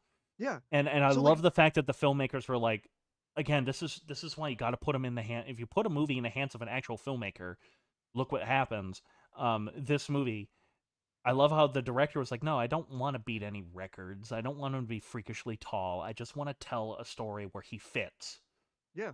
And I'm like, oh, thank you. And that's what's wild, because we're seeing him, like, we're used to Godzilla being like a city is as big as his foot, but now we're seeing him just actually walking through a fucking city. And I'm like, holy shit! And he's walking through it. He's stepping on the concrete. The concrete's going up. You see people getting launched into the fucking air like this. Well, that's just it. We were just talking about with Godzilla, the new Godzilla X Kong, how the weightlessness of CGI. Yeah. This movie, Godzilla, you feel how heavy this guy is. I also too. One of the biggest takeaways I had with Godzilla in this movie is that, like, you know, like I love Summation. You love Summation. A good majority of people love the Summation. You love it. Yeah. But he's still animated like that. Like, he's still animated to an extent like a suit at times, like especially in the Tokyo attack scene. I felt that the most, because I feel like it kind of had to homage that a little bit, but it still feels like that, and there's weight to it, and he feels alive, and I cannot praise that enough. And I do want to talk about during this attack sequence, because this attack sequence brings up one of the very few complaints that I have with the movie, and it's not so much the attack itself. It's what's going on with the sound design during this attack sequence. And what I'm about to say, people are going to go blasphemy. I thought the use of Akira Ifukube's music in this attack sequence took away from the horror of the scene. I had a feeling that's what you were going to bring up. Yeah. To me, honestly, as much as I love the use of the King Kong versus Godzilla music at the end attack scene during when they're circling him and everything like that. Like I thought it fit there. You know, a Japanese military march to sort of depict these former Japanese naval guys trying to kill Godzilla and fight Godzilla with no weapons. And for some reason, I thought that it fit really well there. But for Godzilla's attack sequence, one, I felt it a little distracting that they were playing the Mothra theme during that entire thing. But to me, that felt like fan service. That was all that was just fan service. And I'm sitting here like, it worked in Shin Godzilla. It did. It worked in Shin Godzilla. And I can't really tell you how it works in Shin Godzilla, but doesn't work here. Yeah. Other than, I think it comes down to tone. Who did the music for this movie? Give me a second. Something Sato. He's a great composer. He also did the music for Great War of Archimedes and Eternal Zero, which, by the way, if you haven't seen Eternal Zero, wonderful. It's wonderful. Definitely. I'll consider it. The guy who did the music was Naoki Sato, no relations to Masaru Sato, who did the music for several Showa era Godzilla movies. But the music for this, I think his tone with the church bells and the choir and just dark, because I wanted to talk about the music here because I think this would be a good time to sort of bring it up, would have fit the Dread better than Ifukube's marches. Mm-hmm. Or if you're going to use any music from a Godzilla movie, it would be the original. Yeah. Like the original. Yeah. And to me, the use of Godzilla's march and even the Mothra march for Mothra versus Godzilla, it was too triumphant to fit the horror of what we're seeing. And I'm like, compare that to the music by Naoki Sato, which is very apocalyptic, very dark, very scary and visceral. That music would have worked better there. His score would have worked better there. It would have fit the attack sequence more. And to me, the fan service dragged the attack sequence down from being a 9.5 in terms of awesomeness to a 7.5 or 8. Because I was distracted by it. Yeah. I was distracted by it. And I know that sounds like blasphemy. Yeah. I know. I understand where you're coming from completely. I see, now I'm going to sound like the opposite spectrum. I really liked it. Because of course you do. Because you're a fanboy simpleton who likes Godzilla King of the Monsters, Lucas. I'm jesting. Right. That's right. You know me. I like when big monsters fight. I don't want any nuance. I just want to see big monster fight. That's what everyone wants. Everyone who tells me about Godzilla is like, "Oh, you don't like Godzilla for the people. You actually only like it for the monsters." Yeah, that's exactly what I do. It's exactly what I do. No, I know you're jesting, but I do legitimately. It's just that track is just so set something in me. I'm just like hearing. I'm like, oh, everything okay? Yeah, my fire alarm thingy is beeping again, telling me that the battery is low, even though it shouldn't be. I'll say this, and then we'll probably just go to break for a little bit, just so I can kind of fix that. I do think Ifukube's music works during the attack scene, the ending sequences with the battleships. I prefer that use more. I prefer it more than that. I vastly preferred that, and it was cool hearing the King Kong versus Godzilla music play again and stuff like that. Like I dug the shit out of that. It's just the attack sequence needed to be dark. Stick with that. Yeah. And because look at all these people that are just getting killed. Anyways, gentlemen, I'm going to try to fix this damn alarm. We'll be right back in just a little bit. Beep. Yeah. I don't know. I just fixed the damn thing. I just put new batteries in you today. Okay. So we'll be right back. Talk to you guys in a little bit. Sorry about that. An intermission. Go pee while you can.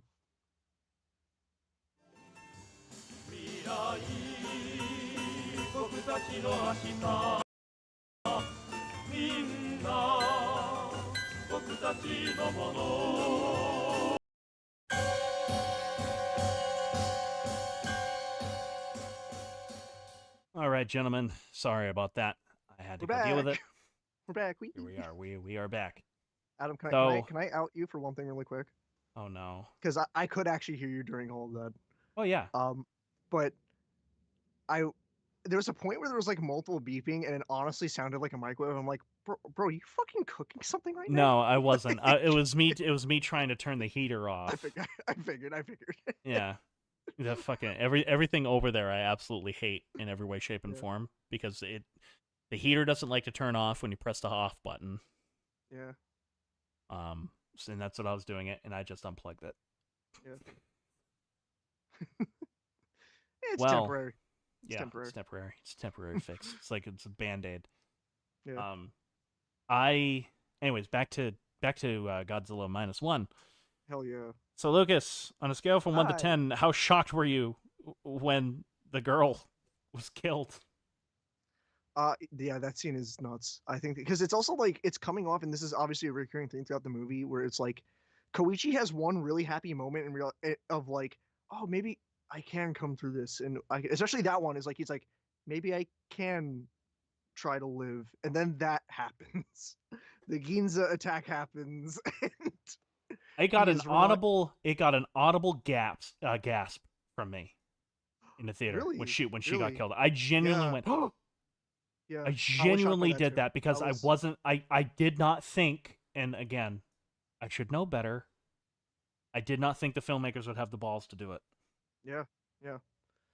But yeah, I mean, Because that whole her death does a few things for the movie. And again, this is one reason why it works so well, I think, is because it does a few different things for the movie. Thematically it works because, as you said, Koichi has something good happen in his life only for it to be horribly ripped away. mm-hmm. And it's just him getting beaten over and over and over again.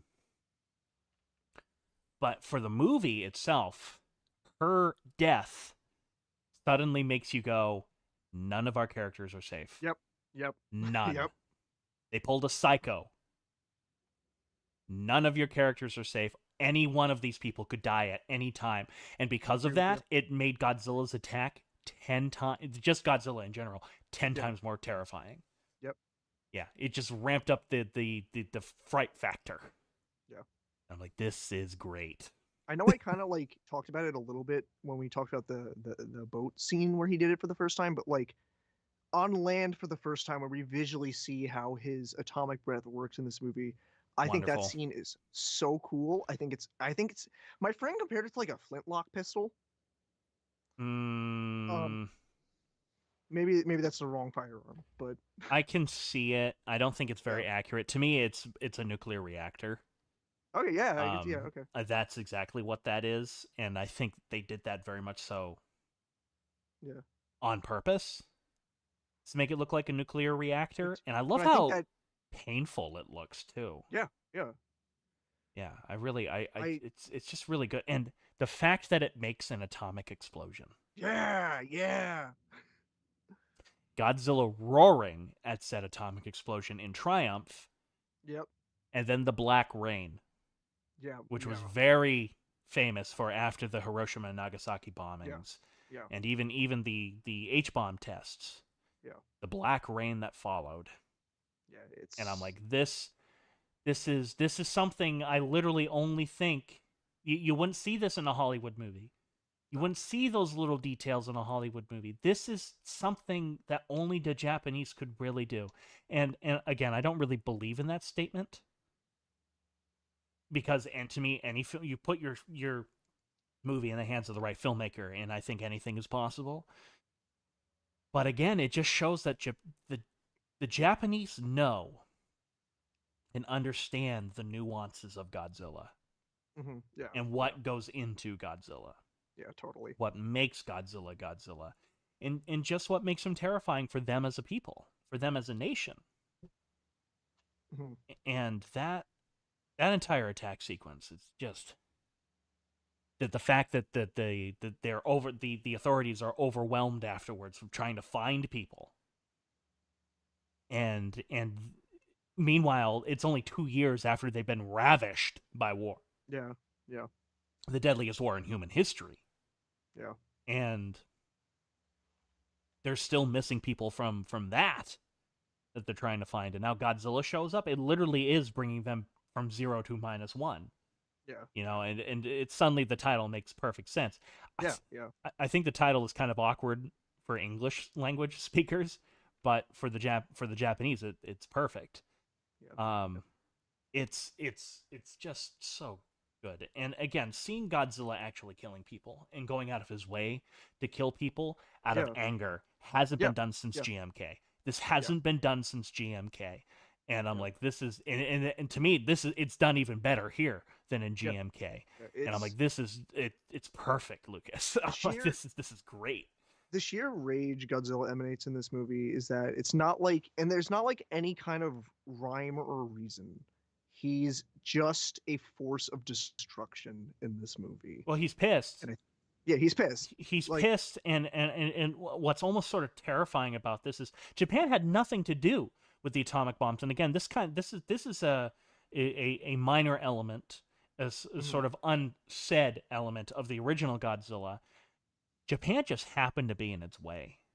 yeah, yeah, Japan had nothing to do with those atomic bomb droppings. They had nothing to do with the H bomb tests, and yet Godzilla comes yeah, yeah. because of it. It's just Japan getting fucked again and again It's and again and again and again. It's so wonderful that yeah, this filmmaker knows the time period and he nails it. He nails it. He nails the already natural fear that a lot of these people had during this time period of rebuilding after so much destruction and the fire bombings, which, by the way, the fire bombings of Tokyo killed more people than either Nagasaki and Hiroshima combined.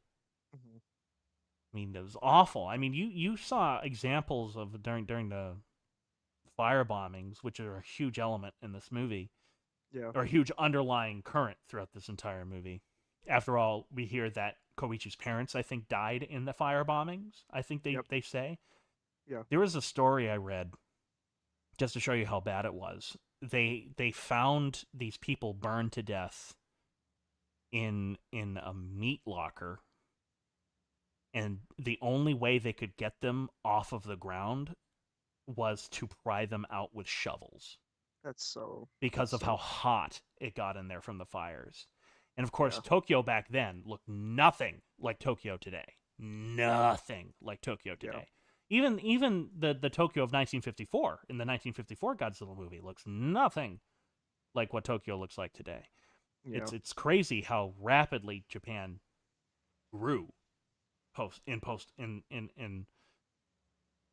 after World War II, and a lot of it was, admittedly, because of us, because of mhm, America. We wanted a yep, strong ally, and again, this I bring this up because this is a part of the movie. yeah. No, We it's important. needed It's we totally needed a useful. strong ally in that region at that time. We wanted somebody. This is why the emperor didn't get hanged, by the way. We needed a strong ally. We needed somebody that could possibly counter the Soviets, the communists, because we had the Soviets, right? The Russians, who were communists. We had the Chinese, who were communists. And at around this time period, guess what was happening in Korea? Or what was about to happen in Korea? The Korean War. Yeah, yeah, So we have another communist country in there. And that's what I admire about this movie is that America doesn't really want to get involved, even though it is kind of laughable that we wouldn't get involved after 30,000 people were killed. mhm, It is a little yeah, laughable. That does make me laugh.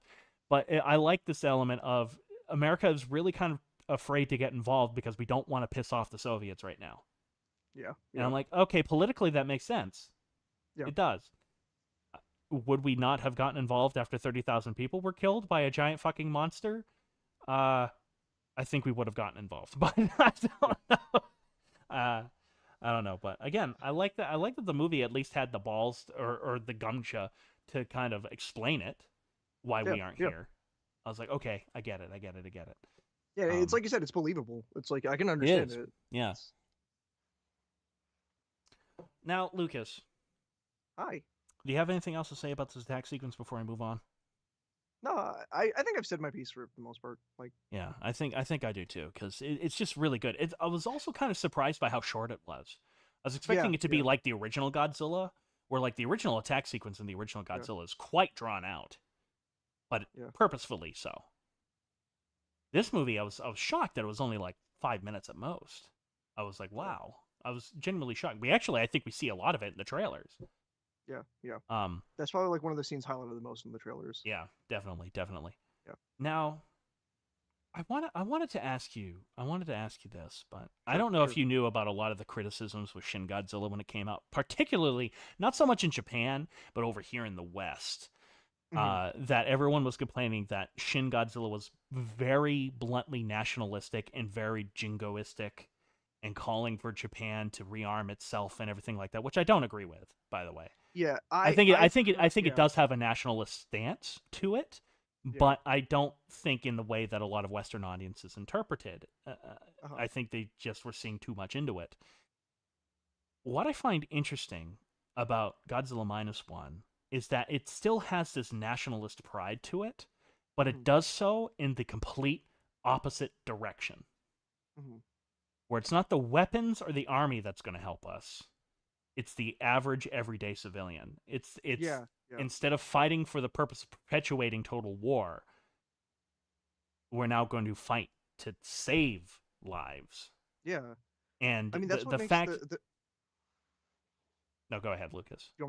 That's what makes the doctor's speech so good. Like the night before the final showdown with Godzilla is that he literally verbatim says it. It's like this country has prioritized like the glory of the military, and we make planes that just don't have ejection seats. We have poor like food source right now. People are starving to death more so than not, and we want to change that with this. And I think that's such a great powerful scene too, especially coming from that character. Like he's normally a very soft spoken guy, and then he says that Well, really he's not honestly just a beautiful scene. soft spoken guy, Lucas. He's a guy that specifically would design weapons of war. Yeah, yeah, And so I love this fact that he is so determined to kind of right that wrong. hmm, It's one of the many things where it's so good. It's so good. yeah, It's so good. yeah. I sorry to go back to this, but No, go. I love the scenes where it's like they're at they're at Koichi's house and they're just drinking sake together. Yeah, yeah. I think that scene's great. Like I want to hang out with them. I want to That sounds hang so out with fun. these. I Yeah, like these characters. Again, this is why this movie could have been 3.5 hours, and Godzilla had the same screen time. I would still like it. yeah, yeah. Yeah, but anyways, back to what we were talking about shortly, a little bit before. But I love that entire scene. Yeah. I do love that entire scene, and I love the fact that not everyone agrees to go. Good. I like how there's a lot of people that are like, I just survived the war. Yeah.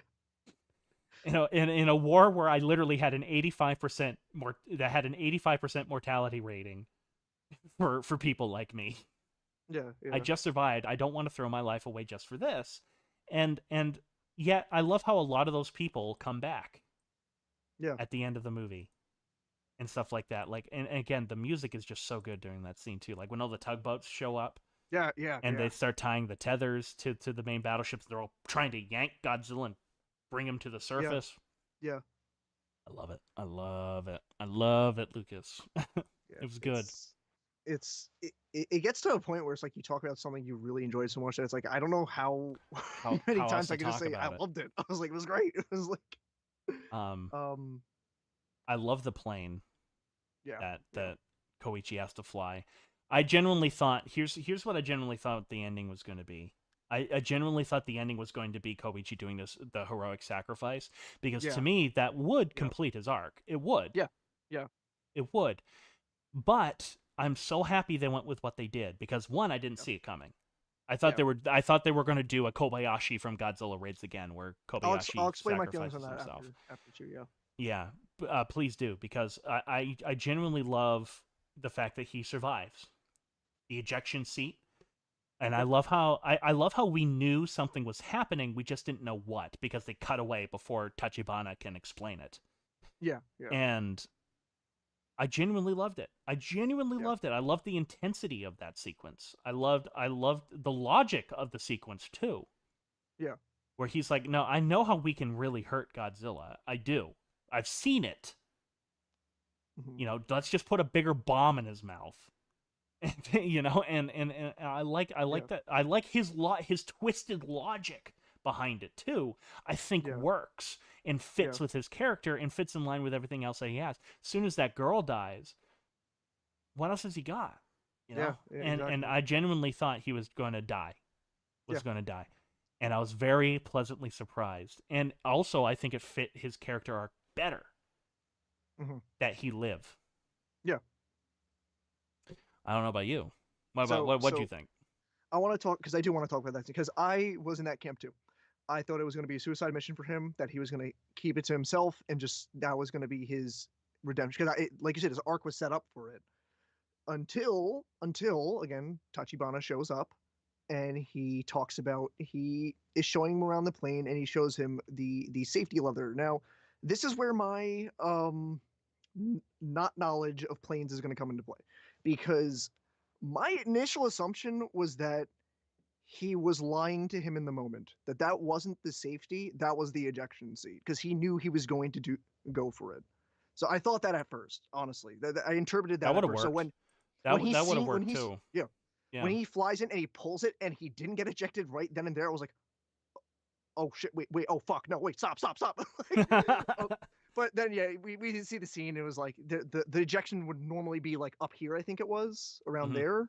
Yeah, Mhm. so like that was my knowledge of not really understanding those kind of planes during that period going into play. But I still liked it. Like, I think that still works. Just like you said, I feel like Koichi throughout the movie is constantly told. No, it's not.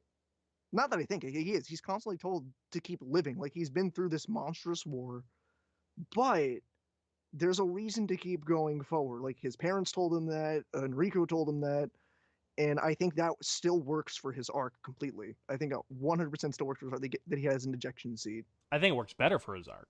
Yeah, yeah, I agree with you. Yeah. Yeah. And again, it all comes down to, I love the fact that we care about him.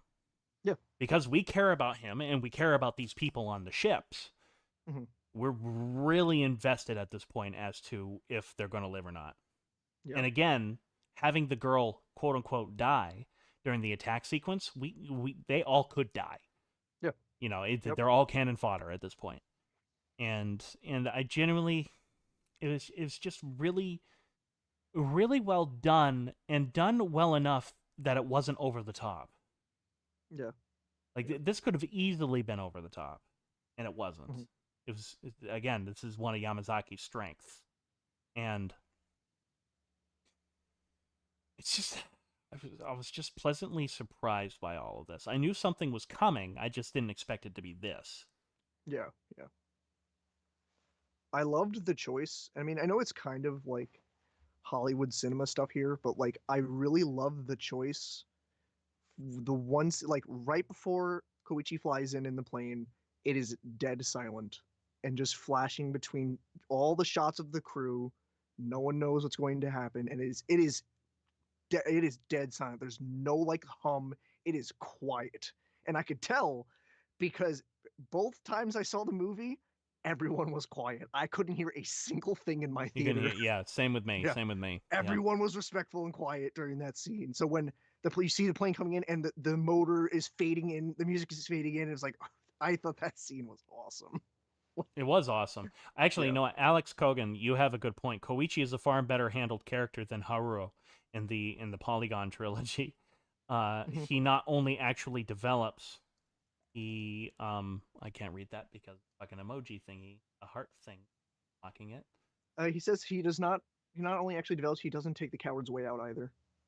Well, that's just it. I think, yeah, I think, well, him and Haruo in the anime trilogy are actually very similar characters. Hmm. Um, but you're right. I cared Yeah. more about Koichi than I did Haruo.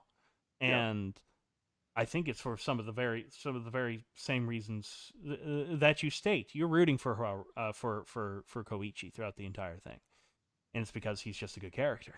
You know, Mhm. they spend the right amount of time with him, and the right amount of time with the people that are around him too. That you genuinely like him. Yeah, You know, yeah. and that's the genius of the whole thing. Um, it's just a it's just too bad that I have so many mixed feelings about the actual ending of this movie. I'm in the same boat as you, so don't worry. Yeah. I am in the same boat. So Well, then you wanna move into that? yeah, let's move into the true ending of this movie then. Yeah. So it turns out that the girl didn't die.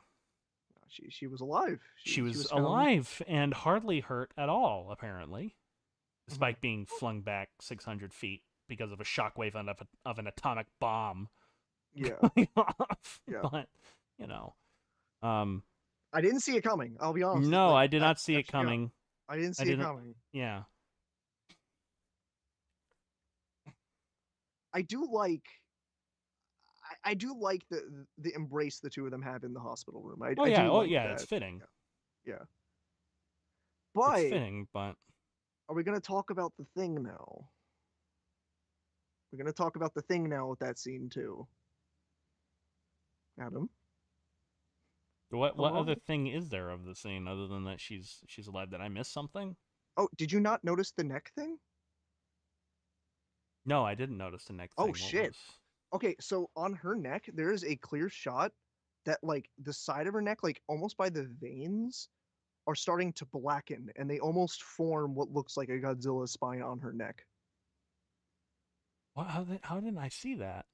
Yeah, it is really quick, but it is focused on it. That is an aspect that happens in that movie. And I this is one point where I am fucking stumped. I don't know what that is gonna mean. And Well, I figured that meant cancer. I thought that if it would mean anything, because you mentioned it. You just noticed that it was kind of like black shadow somehow. That's what I thought it was. But but no. no, it forms a distinct shape of a spine, like a Godzilla's spine. Like it's spiky. Like it looks like veins at first, but it almost starts to shape up like a Let me spine. see Like if I I can't swear find I'm a not making this up. screenshot. Let me see if I I can't find swear a I'm not making this screenshot up. of it. Let me see if I can't do that. Yeah. Let me see if I can't find that. Godzilla See if you can find minus one spines.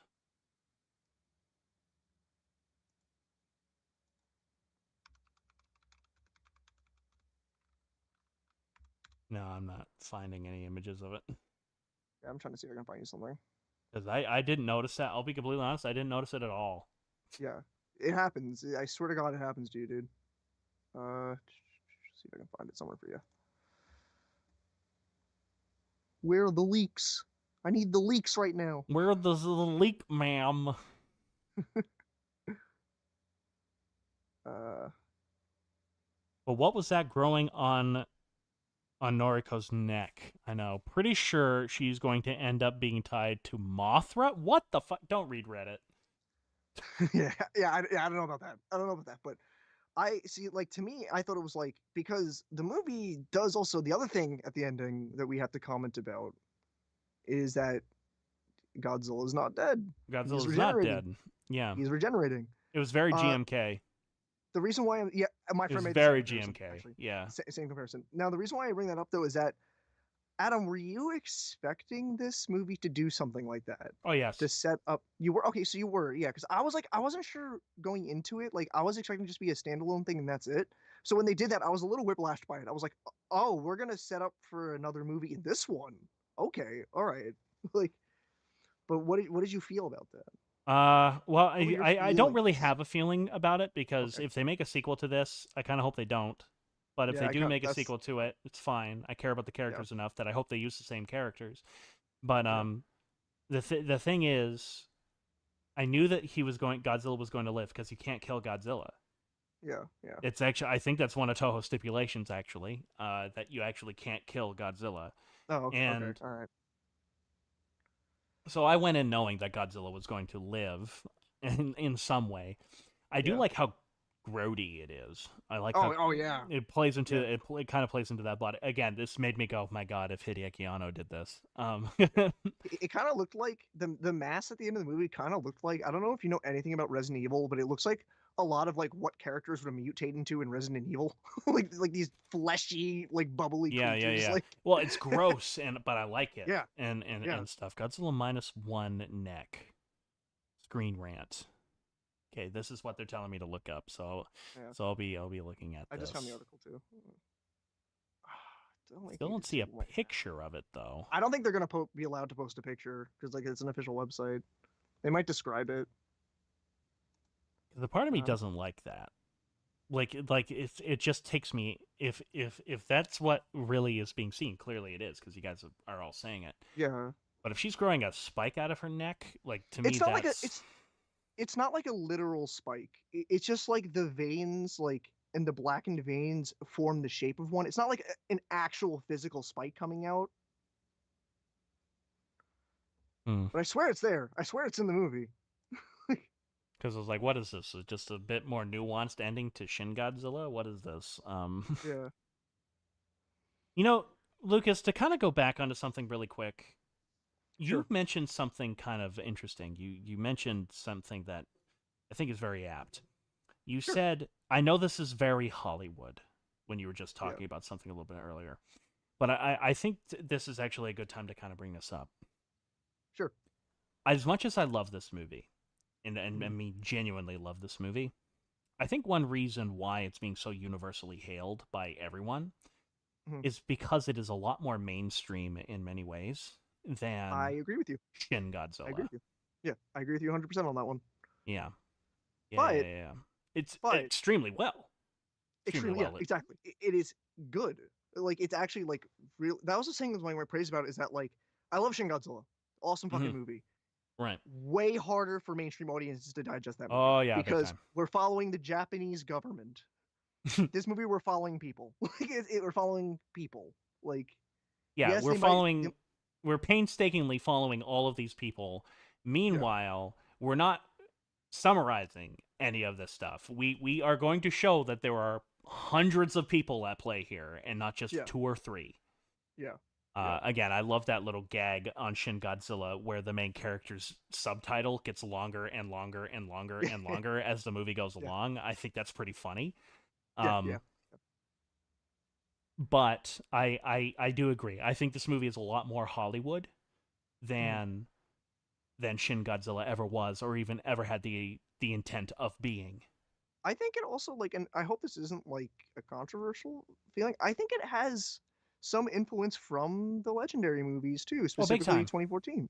2014, like the shot when he powers up his atomic breath in the Tokyo attack, that is super inspired by fucking 2014. I mean, Yeah, like and you can't that to convince me me feels like otherwise. I think the sense of scale is also heavily borrowed yeah, by G 2014. Because say what you want about Godzilla 2014, I think that movie yeah, is the best at depicting the scale of hmm these hmm giant monsters attacking this city. yeah, And I think it does it the best out of all the MonsterVerse movies. And you know, hmm I genuinely think, and I said this earlier too, Lucas. I think they did listen to a lot of the criticisms that the MonsterVerse had, yeah, yeah, and I think they said, "All right, let's do it our way." yeah, And I'm okay with that. yeah. I Me don't too. care if they're borrowing Me from it. too. I really don't. It all comes down to the final execution It of also it makes me all. it makes me kind of happy too because it's just like you get all the people online who are like making the comparisons and yeah, while I can definitely say that the monsterverse stuff is far weaker than this movie, it makes me a little happy that it still takes like some influence from that. Like it still, I don't know how the best way to describe it other than that there is still some merit to at the very least 2014. Yeah, yeah, it Yeah. does. It's again, I'm completely okay with that. It's just Mhm. this movie. I think this is what puts this movie above just about everything Hollywood lately. Is a filmmaker made the movie. There you go. Yeah, yeah, yeah, yeah. I agree with you. Like literally, a guy said, "This is the vision we're gonna go with." The buck stopped with him Hmm. and said, "This is the vision that we're gonna go with. Here's what we're gonna try to do. Here's the theme. Here are the characters. Here's the direction we're going." And Toho said, "Okay." and Yep. let him make the movie. And he did an outstanding job. And FYI, I think they did that with Shin Godzilla as well. But Yeah. it is just crazy how different the two movies are. Yeah. Like they essentially tell the same story if you really look at it. A giant monster comes out of the water. Oh shit, we got to stop it. What are we gonna do? Yeah. Yeah. That's literally both movies. It's literally both movies when you get down to brass tacks, but so radically different from each Yeah. other. Oh yeah. Oh yeah. I mean, I think there's no question. The characters themselves are far superior in Minus One to Shin Mhm. Godzilla.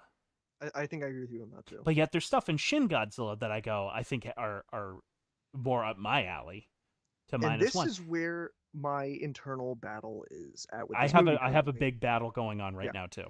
I do. because I loved Shin Godzilla. I loved Minus One. And the thing is, I didn't go into Minus One expecting this to be, oh, it's going to be better than Shin Godzilla. It's going to be worse than Shin Godzilla.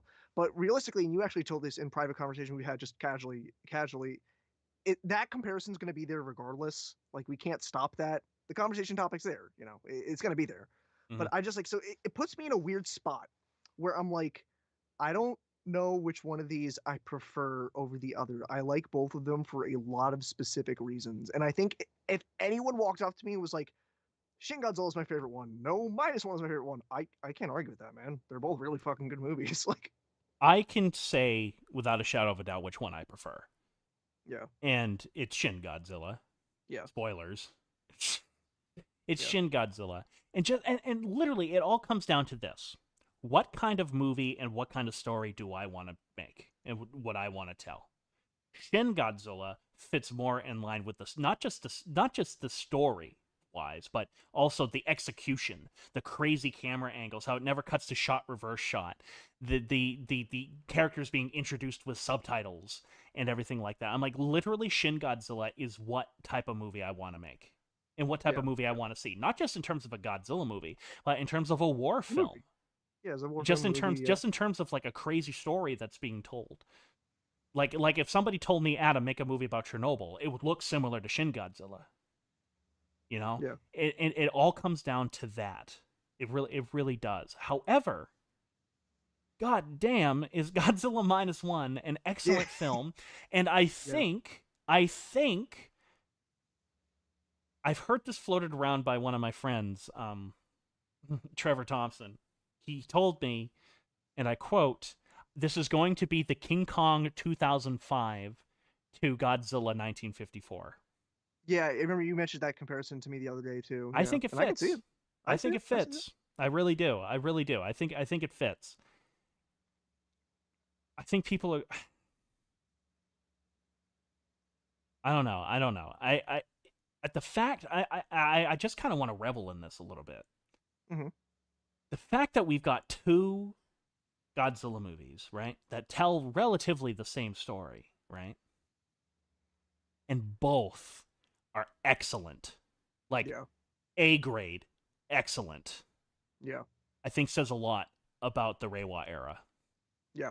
I agree with you Yeah, I think it says a totally. lot about it, and it's just I prefer Minus One over Shin and 2014. Well, you're wrong, Matthew. No, um, it's I get it. Again, I think Lucas put it best. I think Lucas talked about it's a little bit more mainstream, and that's fine. Yeah. I mean, I just look at the filmmakers too. Compare Hideaki Anno to Yamazaki, or even Shinji Higuchi to Yamazaki, and just the Yeah, type of movies that they make are very different. yeah, It's the type of movies they like and are influenced by are very different, and it comes off in the execution of the movie, yeah. and it's good. Both of them are great, and it's not like we can't. It's not like you can have your cake. You can't have your cake and eat it too here. Mhm. You know, it's like Jesus, just watch them I both. You love really, them. I really wish, yeah, I really wish I had some kind of introspective take on like which is my favorite of the two. I really, truly do. But I just currently right now, I just can't do that right now because I like them both a ton. Again, I'm an Anno person too. I watched Ava growing up. Like I watched Evangelion and then I dived into his other works and aspect of Anno's work I love, but Minus One is just such a strong fucking movie that it's just like I don't know which one I like more. I have to really think Again, about it it all for a it bit. all comes down to this. I think music score and characters Minus One has way above Mhm, Shin Godzilla. That is like mhm. the strengths of Minus One. But I think the aesthetics, I dig the aesthetics and everything of Shin Yeah, Godzilla, just the editing and stuff like that of Shin Godzilla. That being said, I love Minus One because I love my history. I love World War II. I love the end of World War yeah, II. I love studying the aftermath of World War II. And that's what this movie does in droves. And I'm like, this is yeah. great. This is made for me, I guess you I'm also know? And conflicted too, just because I just don't like. This is just not even like a Godzilla thing. This is just a general thing. I don't like the dog piling people do, where it's just like, how do you like this over that? I'm just like, bro, they're both fucking good. Shut up. well, I have that too. I'm not afraid to say I prefer one over the other. Yeah, Like I'm not afraid to say that. But just because I prefer one over the other does not knock yeah, that yeah. other It's just like, film. It's yeah, still really fucking good. yeah. It's like It's this is like the equivalent of me giving Shin Godzilla a 95% out of 100, and then I give Minus One a 94.5% out of yeah, 100. yeah, yeah. Like it's that minuscule of like a difference. Um, yeah, it's just very happy to see. I think we could wrap up this about Shin Godzilla or Mhm, Minus One. yeah. Um, I just really Noriko is Biollante confirmed. Oh no, let me actually scroll up and let me kind of address some of these comments because we have gotten quite a few, and so I kind of want to address at least a couple of them.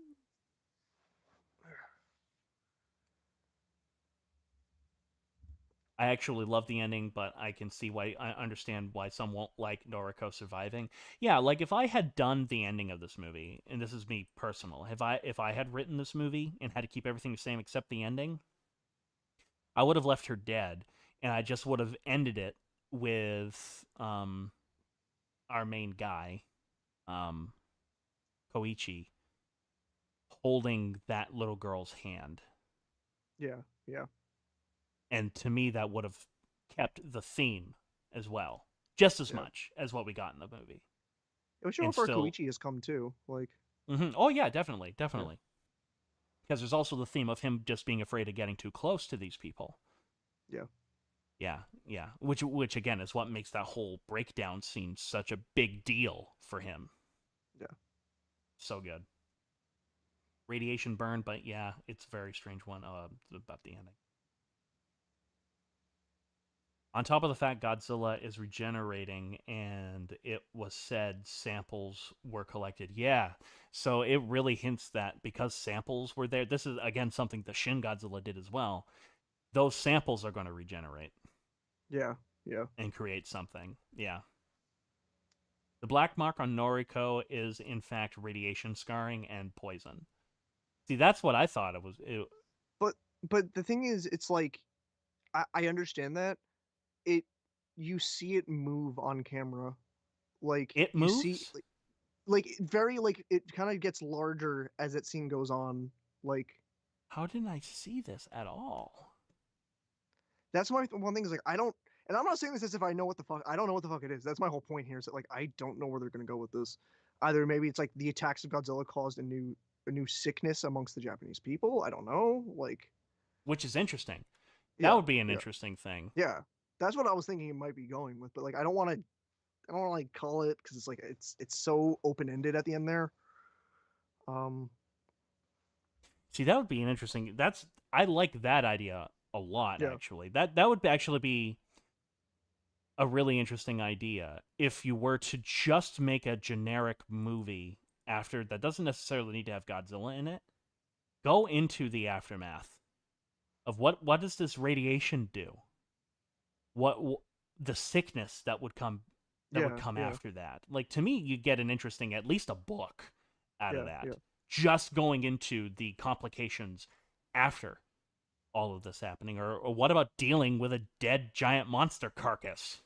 Yeah. Yeah. Like just imagine the logistics of having to deal with that.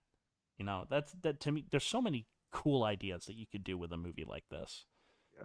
I mean, nowhere near as nuanced. It was cool how like kind of Pacific Rim tackled that concept of like Oh yeah, kaiju that's carcasses. what I Yeah, loved about fucking yeah, Pacific Rim. You know. yeah.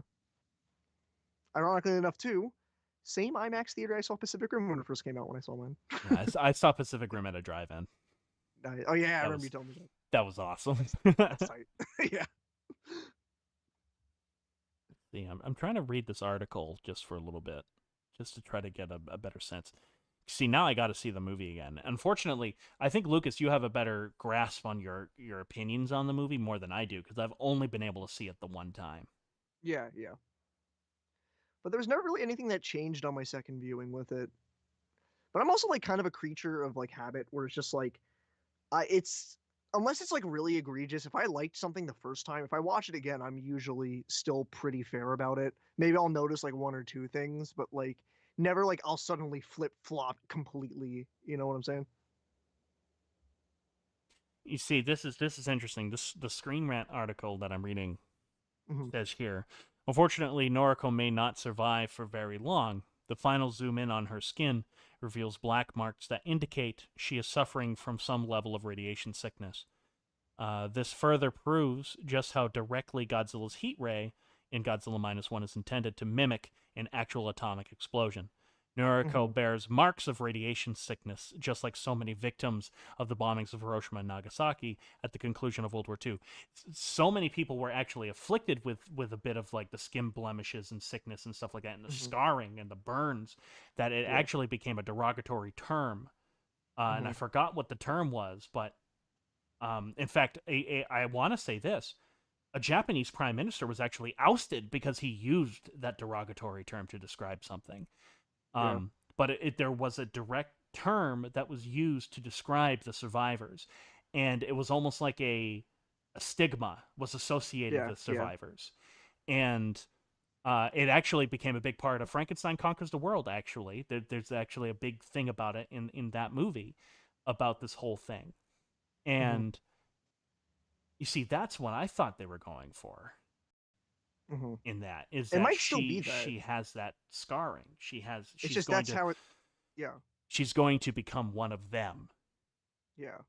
and stuff like that. And it might still That's be what I that. thought. Like it might just still be that, but the way it's shown that people know that they're affected by Godzilla radiation is that it forms that shape on their on like their body somewhere or something. That could be it. It could be That that. Like it that could be very something well as could simple as be it. that. Yeah.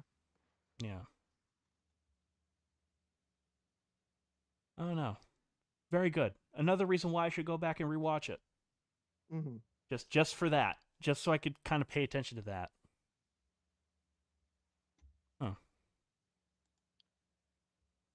Did you see also the recent report for the movie that it was like one of the biggest, one of if not I think the biggest Japanese film opening in America or like Yes. over here at least? Yeah. Yeah, I believe it. Granted, the marketing has been rather big Yeah. for it. That's Shockingly big. yeah. Yeah. 100% thought that too. Like the fact that we're even seeing it right now to me is a sign that they're pushing it for it to be here big here too. Like I remember the shock I had when that first like reveal of it dropped and they said, "Oh, also December for US." What the fuck? Like Yeah. I nowhere remember near would that. expect that happening. Like No. No. crazy stuff. Crazy stuff. I'm curious if this movie's going to end up doing better than Shin Godzilla in terms of box office. I bet you it I will. think I think it will because Shin Godzilla also had a limited release here. Like it's Yes, but Shin Godzilla, they extended the release. true. That is correct. But I think this movie's going to do better internationally, just in terms of the final numbers. I think it's going to do better. I'm curious how many awards this is going to win in Japan.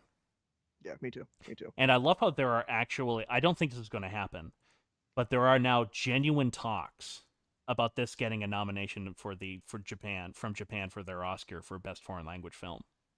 I hope so. Wouldn't that be fucking cool? That would be. I agree with you. That I would mean, be like huge. I'm not an Oscar guy, but man, seeing Godzilla would be cool. Not going to Would happen. be cool. Yeah, no, I don't think Not we going to have a happen chance. because the Oscars and anybody in Sinest seems to hate Godzilla or Yeah. anything like that in every way, shape, and form. If anything, I see it being like a scapegoat pick where they're putting it to be like, see, we like these movies Yeah, too, and just to have it there. yeah, just to have But it I don't. there. Yeah, As much as I would love it to get that recognition. I just Well, some unfortunately don't think it Marvel will. movies get nominated that Yeah, make me scratch fucking my head. So I'm like, you wait tell me you fucking can't lie. nominate a Godzilla movie? Yeah, that has actual competent filmmaking put into it. Yeah, Like, I know. God, nuance? I bet you this film will do extremely well in Japan in terms of their Academy Awards because I know that Oh the yeah, fact that Shin Godzilla swept yeah, was like a shocker yeah. to like a lot of people. But then again, Shin Godzilla also benefited from just when it was released, Hmm. the fact that there hadn't been a Godzilla movie before as well, and the subject matter Yeah, of Shin Godzilla is perfect for Japan now. yeah, yeah. Japan now, not America, nowhere else. It's Shin Godzilla is just so clearly a Godzilla movie made for the Japanese. Hmm. It's a Japanese Godzilla movie made by the Japanese for Japan. Well, this is very mainstream. This movie is very universal in terms of its themes Yeah, and what it's about and the message that it's trying to convey. So again, that's just some of the differences between the two and why I think Minus One will probably have a better, wider acceptability amongst yeah. Cines and amongst There, fans than Shin there's no Godzilla doubt in did. my mind this is gonna reach way more. Like Minus One is gonna reach way more to Western audiences than Shin Godzilla did. There's no doubt in my mind. It's just the way the movie is structured. It's way easier to swallow. And I said it before. It's way easier to swallow my like an average like Western person Mm-hmm. to watch Minus One versus Shin Godzilla. It's just because of the structure of the movie. You know, it's way easier to digest. Like that's just the truth. And that's not knocking one or the other. It's just that's what it is. You know, man. Well, That's I think Shin Godzilla is easier to digest if you're Japanese. Much easier to digest if you're no, I Japanese than know. if you're a I'm Western talking. I'm audience. talking But specifically here for us. yeah, Like, yeah, yeah, I'm talking for us I specifically. completely agree because a lot of the jokes that are in Shin Godzilla I got because I follow Japanese politics, Yeah, yeah, yeah. So it's which is fucking weird. But like I know what's going on and I know the debates that are going on over there. And I remember the 2011 tsunami. I followed that shit religiously when it mhm, came out, so I was getting a lot of nuanced stuff that like Jim wasn't getting. You know, Jim certainly wasn't understanding a lot of them. But yeah, it's just so interesting how different the two movies are, yeah. and yet they tell relatively the same story. Hmm. Yeah. All comes down to execution. Literally, Yep. that it all ends up And the coming and down the to people behind it, the people behind it too. yeah. Yeah. I do highly recommend if you guys seriously enjoy Godzilla Minus One, watch The Great War of Archimedes. Especially watch Eternal Zero. I'm not kidding. The final act, the final scenes of Eternal Zero are like a precursor to Godzilla Minus One because Eternal Zero is all about kamikaze pilots and how Japan of today can't seem to understand why pilots back then would be so willing to do what they did and how somebody who should have died who didn't die, how that negatively impacted their life because of it and stuff like that. And it goes into a lot of the themes and a lot of the debate of all that stuff and everything. So I highly, if you enjoyed a lot of the themes of Godzilla Minus One, watch Eternal Zero. It's an Yeah. excellent movie. Excellent movie. Yeah. I definitely got to give it a watch at some point, just by Yeah, your recommendation alone. yeah. It's so good. Same music composer, same. I want to say same cinematographer. Literally the same crew that made Minus Hmm. One made Eternal Zero. So, uh, just wow. I don't have anything else to say about Minus One. I've hit my basically like Yeah, I there's not much else I can say that isn't just kind of like retreading what we've already talked about tonight. yeah, yeah. Yeah. But like, if I had to like rate this movie out of like four, I'd give it 3.5 to 4 out of Yeah. 4. About Like, the same to it's me. really high up Yeah. there. About the Like, same. it's really high up there. Yeah. It Shocked really by is how a much I great cared. fucking movie. It's a Yeah, great fucking movie. yeah, yeah. What a treat. What a By the treat to end the way, year on. Like, by the way, hi. the other two Godzilla movies that I mentioned that I was thinking of that if you take Godzilla out of it, you still have somewhat of a good movie was Godzilla versus Monster Zero and Mhm. Godzilla versus the Sea Monster. I mean, Sea Monster, I agree with you on. I agree with you on Sea Monster because that the cast is just fun in that movie. Like, Take the monsters out of Godzilla versus Monster Zero, and I still think you have a crazy alien invasion movie that would be a lot of fun. Yeah. But in in Godzilla versus the Sea Monster, I think if you take the monsters out of it, you still have a fun, crazy, wacky movie Yeah. about these crazy characters trying to save their friends on this island run by crazy Yeah. terrorists. Yeah. I agree with you on that one totally. But even the original Godzilla, you take Godzilla out of it, the movie kind of falls apart because Yeah. No, because no, the you need them. movie's so revolved around You the need them. Like terror that it's is Godzilla. You know, yeah. hmm, good movie. I I'm think it was sorry. a pretty good flick. I give it 5 popcorn buckets out of 5. Yeah, it's like one of those things where it's like you and I were talking about old people going to theaters because before this, and I could just hear it. I thought that was a pretty good movie. I thought it was really interesting, and the see this computer generated images were crazy. I didn't know what they were saying though. It was like they weren't speaking English. They need to turn the volume up. Can I out us really quick for this? Yeah, movie? sure. Yeah, go ahead. Yeah. This is what made us a little late. It 100% is what We were made us. riffing off camera this, and we realized, oh shit, it's 8:04. Oh Fuck. shit, it's 8:04. You know I'm right. You know I'm Yeah. right. I know I do. I know. I know I do. We were ripping this bit for like a minute and a minute and a half or something. Yeah, something like that. Jesus, mother. We were just being old people talking about stupid shit. Because of course we were.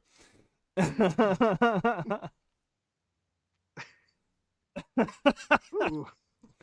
It is just really interesting how like Godzilla Minus One has been so universally praised almost from the get go. Like the Godzilla design was universally praised. Yeah. Meanwhile, Shin Godzilla seemed to be controversial, particularly in the West, right from the get go, right from the outset. Yeah. Meanwhile, this movie is like, no, that is it. You know, it Yeah, is interesting. It is interesting how the reactions have been different between the two. Mm-hmm. When did Shin come out again? Like here 16, for us? 2016. 2016. Yeah. Because I'm thinking like what? I do want to say No. this. By the way, Gareth Edwards talked about Godzilla Minus One Yeah, he and was like jealous. He did. Yeah. and how impressed he was of it. Yeah. And I'm really glad he's starting to get his due again because somebody said this in the comments earlier as well. Without Godzilla 2014 and the success of Godzilla 2014, we'd have none of this. Yeah. I agree with None. you on that. None. Mm-hmm. Shin Godzilla certainly wouldn't have been made. None of the anime stuff would have been made, and certainly Minus One would not have been made. I agree with you. You know? So, thanks, Godzilla 2014. Yeah. Yeah. Because like I was thinking, I asked Shin's release date because I was thinking about it, and I'm like, yeah, I mean, like before that, it really was just 2014, and no, I think Kong Skull Island was even after that, right? Yes. That was after Yep. Shin, right? Yeah. Mm-hmm. Like it's so I think it's like now, especially the current like landscape for movies, people are a lot more, at least here, I'm talking like specifically here, are more versed in Godzilla now because of those MonsterVerse movies. And like that's kind of why I am not as hard on those MonsterVerse movies, even though I should be, is that I'm fine with those being a gateway for someone to jump off and see some of the older films or like experience Minus One in theaters, you know. Like it's I always am appreciative of stuff like that, even if I don't necessarily like something. Like Mm-hmm. if it's a gateway to get you into like its history and like the other stuff, and like you're really committed to like looking into it, I'm happy with stuff like that personally. I am too. You know what's really funny? That's how I look at historical films. Mm-hmm. Interesting. Like as fucking terrible as this new Napoleon movie is that's out. And I don't just mean from a history standpoint. It's just a bad movie. Okay. Yeah. I love the interest it's generating in Napoleon right now. Yeah. Like the interest that it, like the fact that Napoleon was trending, like historically trending. I was like, this is good. This is going to introduce, this movie will introduce a lot of people to the actual history behind it. And that's what I'm all for. I'm all for that. And that's why I'm for these historical movies in general, and stuff like that. The same could be said for these Godzilla movies. Hmm. If these new ones, whenever I see people say, and I've been reading these in Godzilla groups a lot, and of course the snobby Toho Kingdom jerks come in and Yeah. Yeah. like to tear these people a new asshole. If the MonsterVerse movies are what turn you into a Godzilla fan and introduce you to the whole smorgasbord and insanity that is this franchise, wonderful.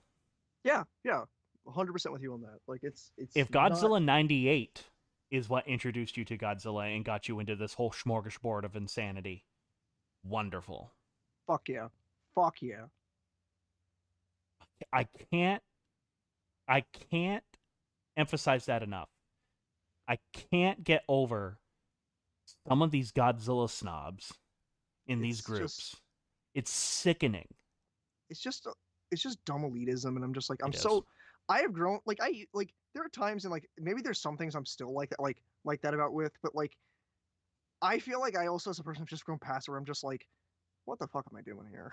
Like what Yeah. am I doing here? Like Yeah, big time. it, yeah, like there's no reason to try and gatekeep at the very least something like Godzilla and just I like know, there's no right? reason to. And considering the fact that Godzilla is so diverse and Yeah, so it's like crazy, because you've got shit like 54, 84, the Heisei era in general, and then you've got shit like Megalon.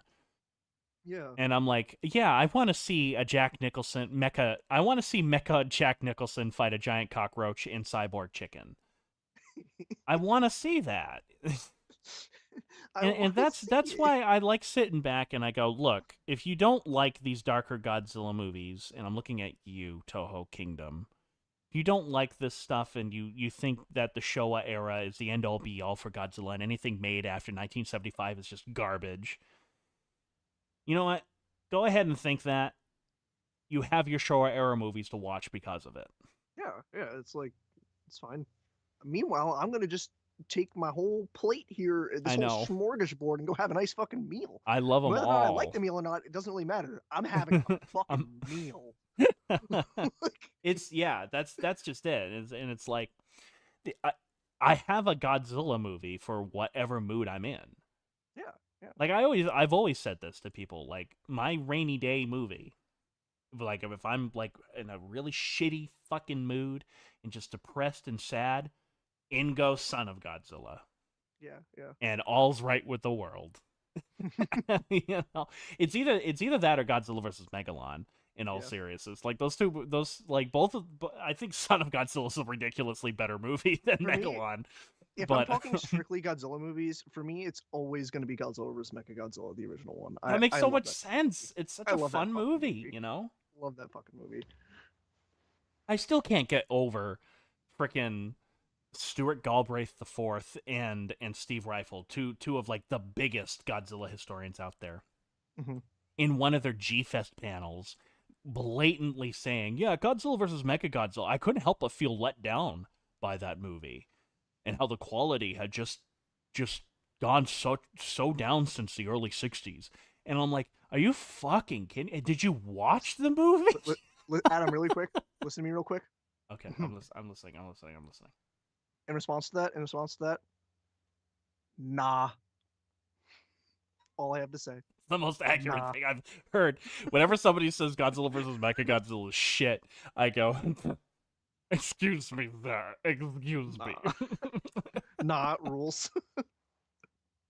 Like even when I was younger, like I thought the movie, like Godzilla versus Mechagodzilla is so cool just because like there's so much happening in the movie that even though the monsters are hardly in the film, Hmm. they are hardly in that movie. I love the spy shit. I love the alien shit. I Yeah. love I love how I love this mystery that's going on in the film. And on top of that, it's just so cool. Like everything from the music to how it's Yeah. shot to just how much fun the guy who's playing the villain is having in Yeah. that Yeah. movie. It's just fun. It's just a good movie. Man. It's good. It's all good. We love Godzilla. I love Godzilla. Love him. Me Love the too. big G. Me too. Well, Lucas, Well, Adam. it's about that time, I think. All right. This is our big musical number where we do like a concluding song, like "Thank you for watching. So We long, and had some thanks for all the laughs. fish. We talked Just about nukes. We talked about Zilla. So now we're gonna go to bed and have a nice night. Goodbye, everyone. No, I goodbye, don't have any. everyone. I don't have the By power the to end way, the stream. I don't know if any of you have seen this. To go completely off topic, because we're gonna be wrapping this stream up, I Okay. think. Freaking Seth MacFarlane just dropped a Christmas album, What? and No it's fucking way. awesome.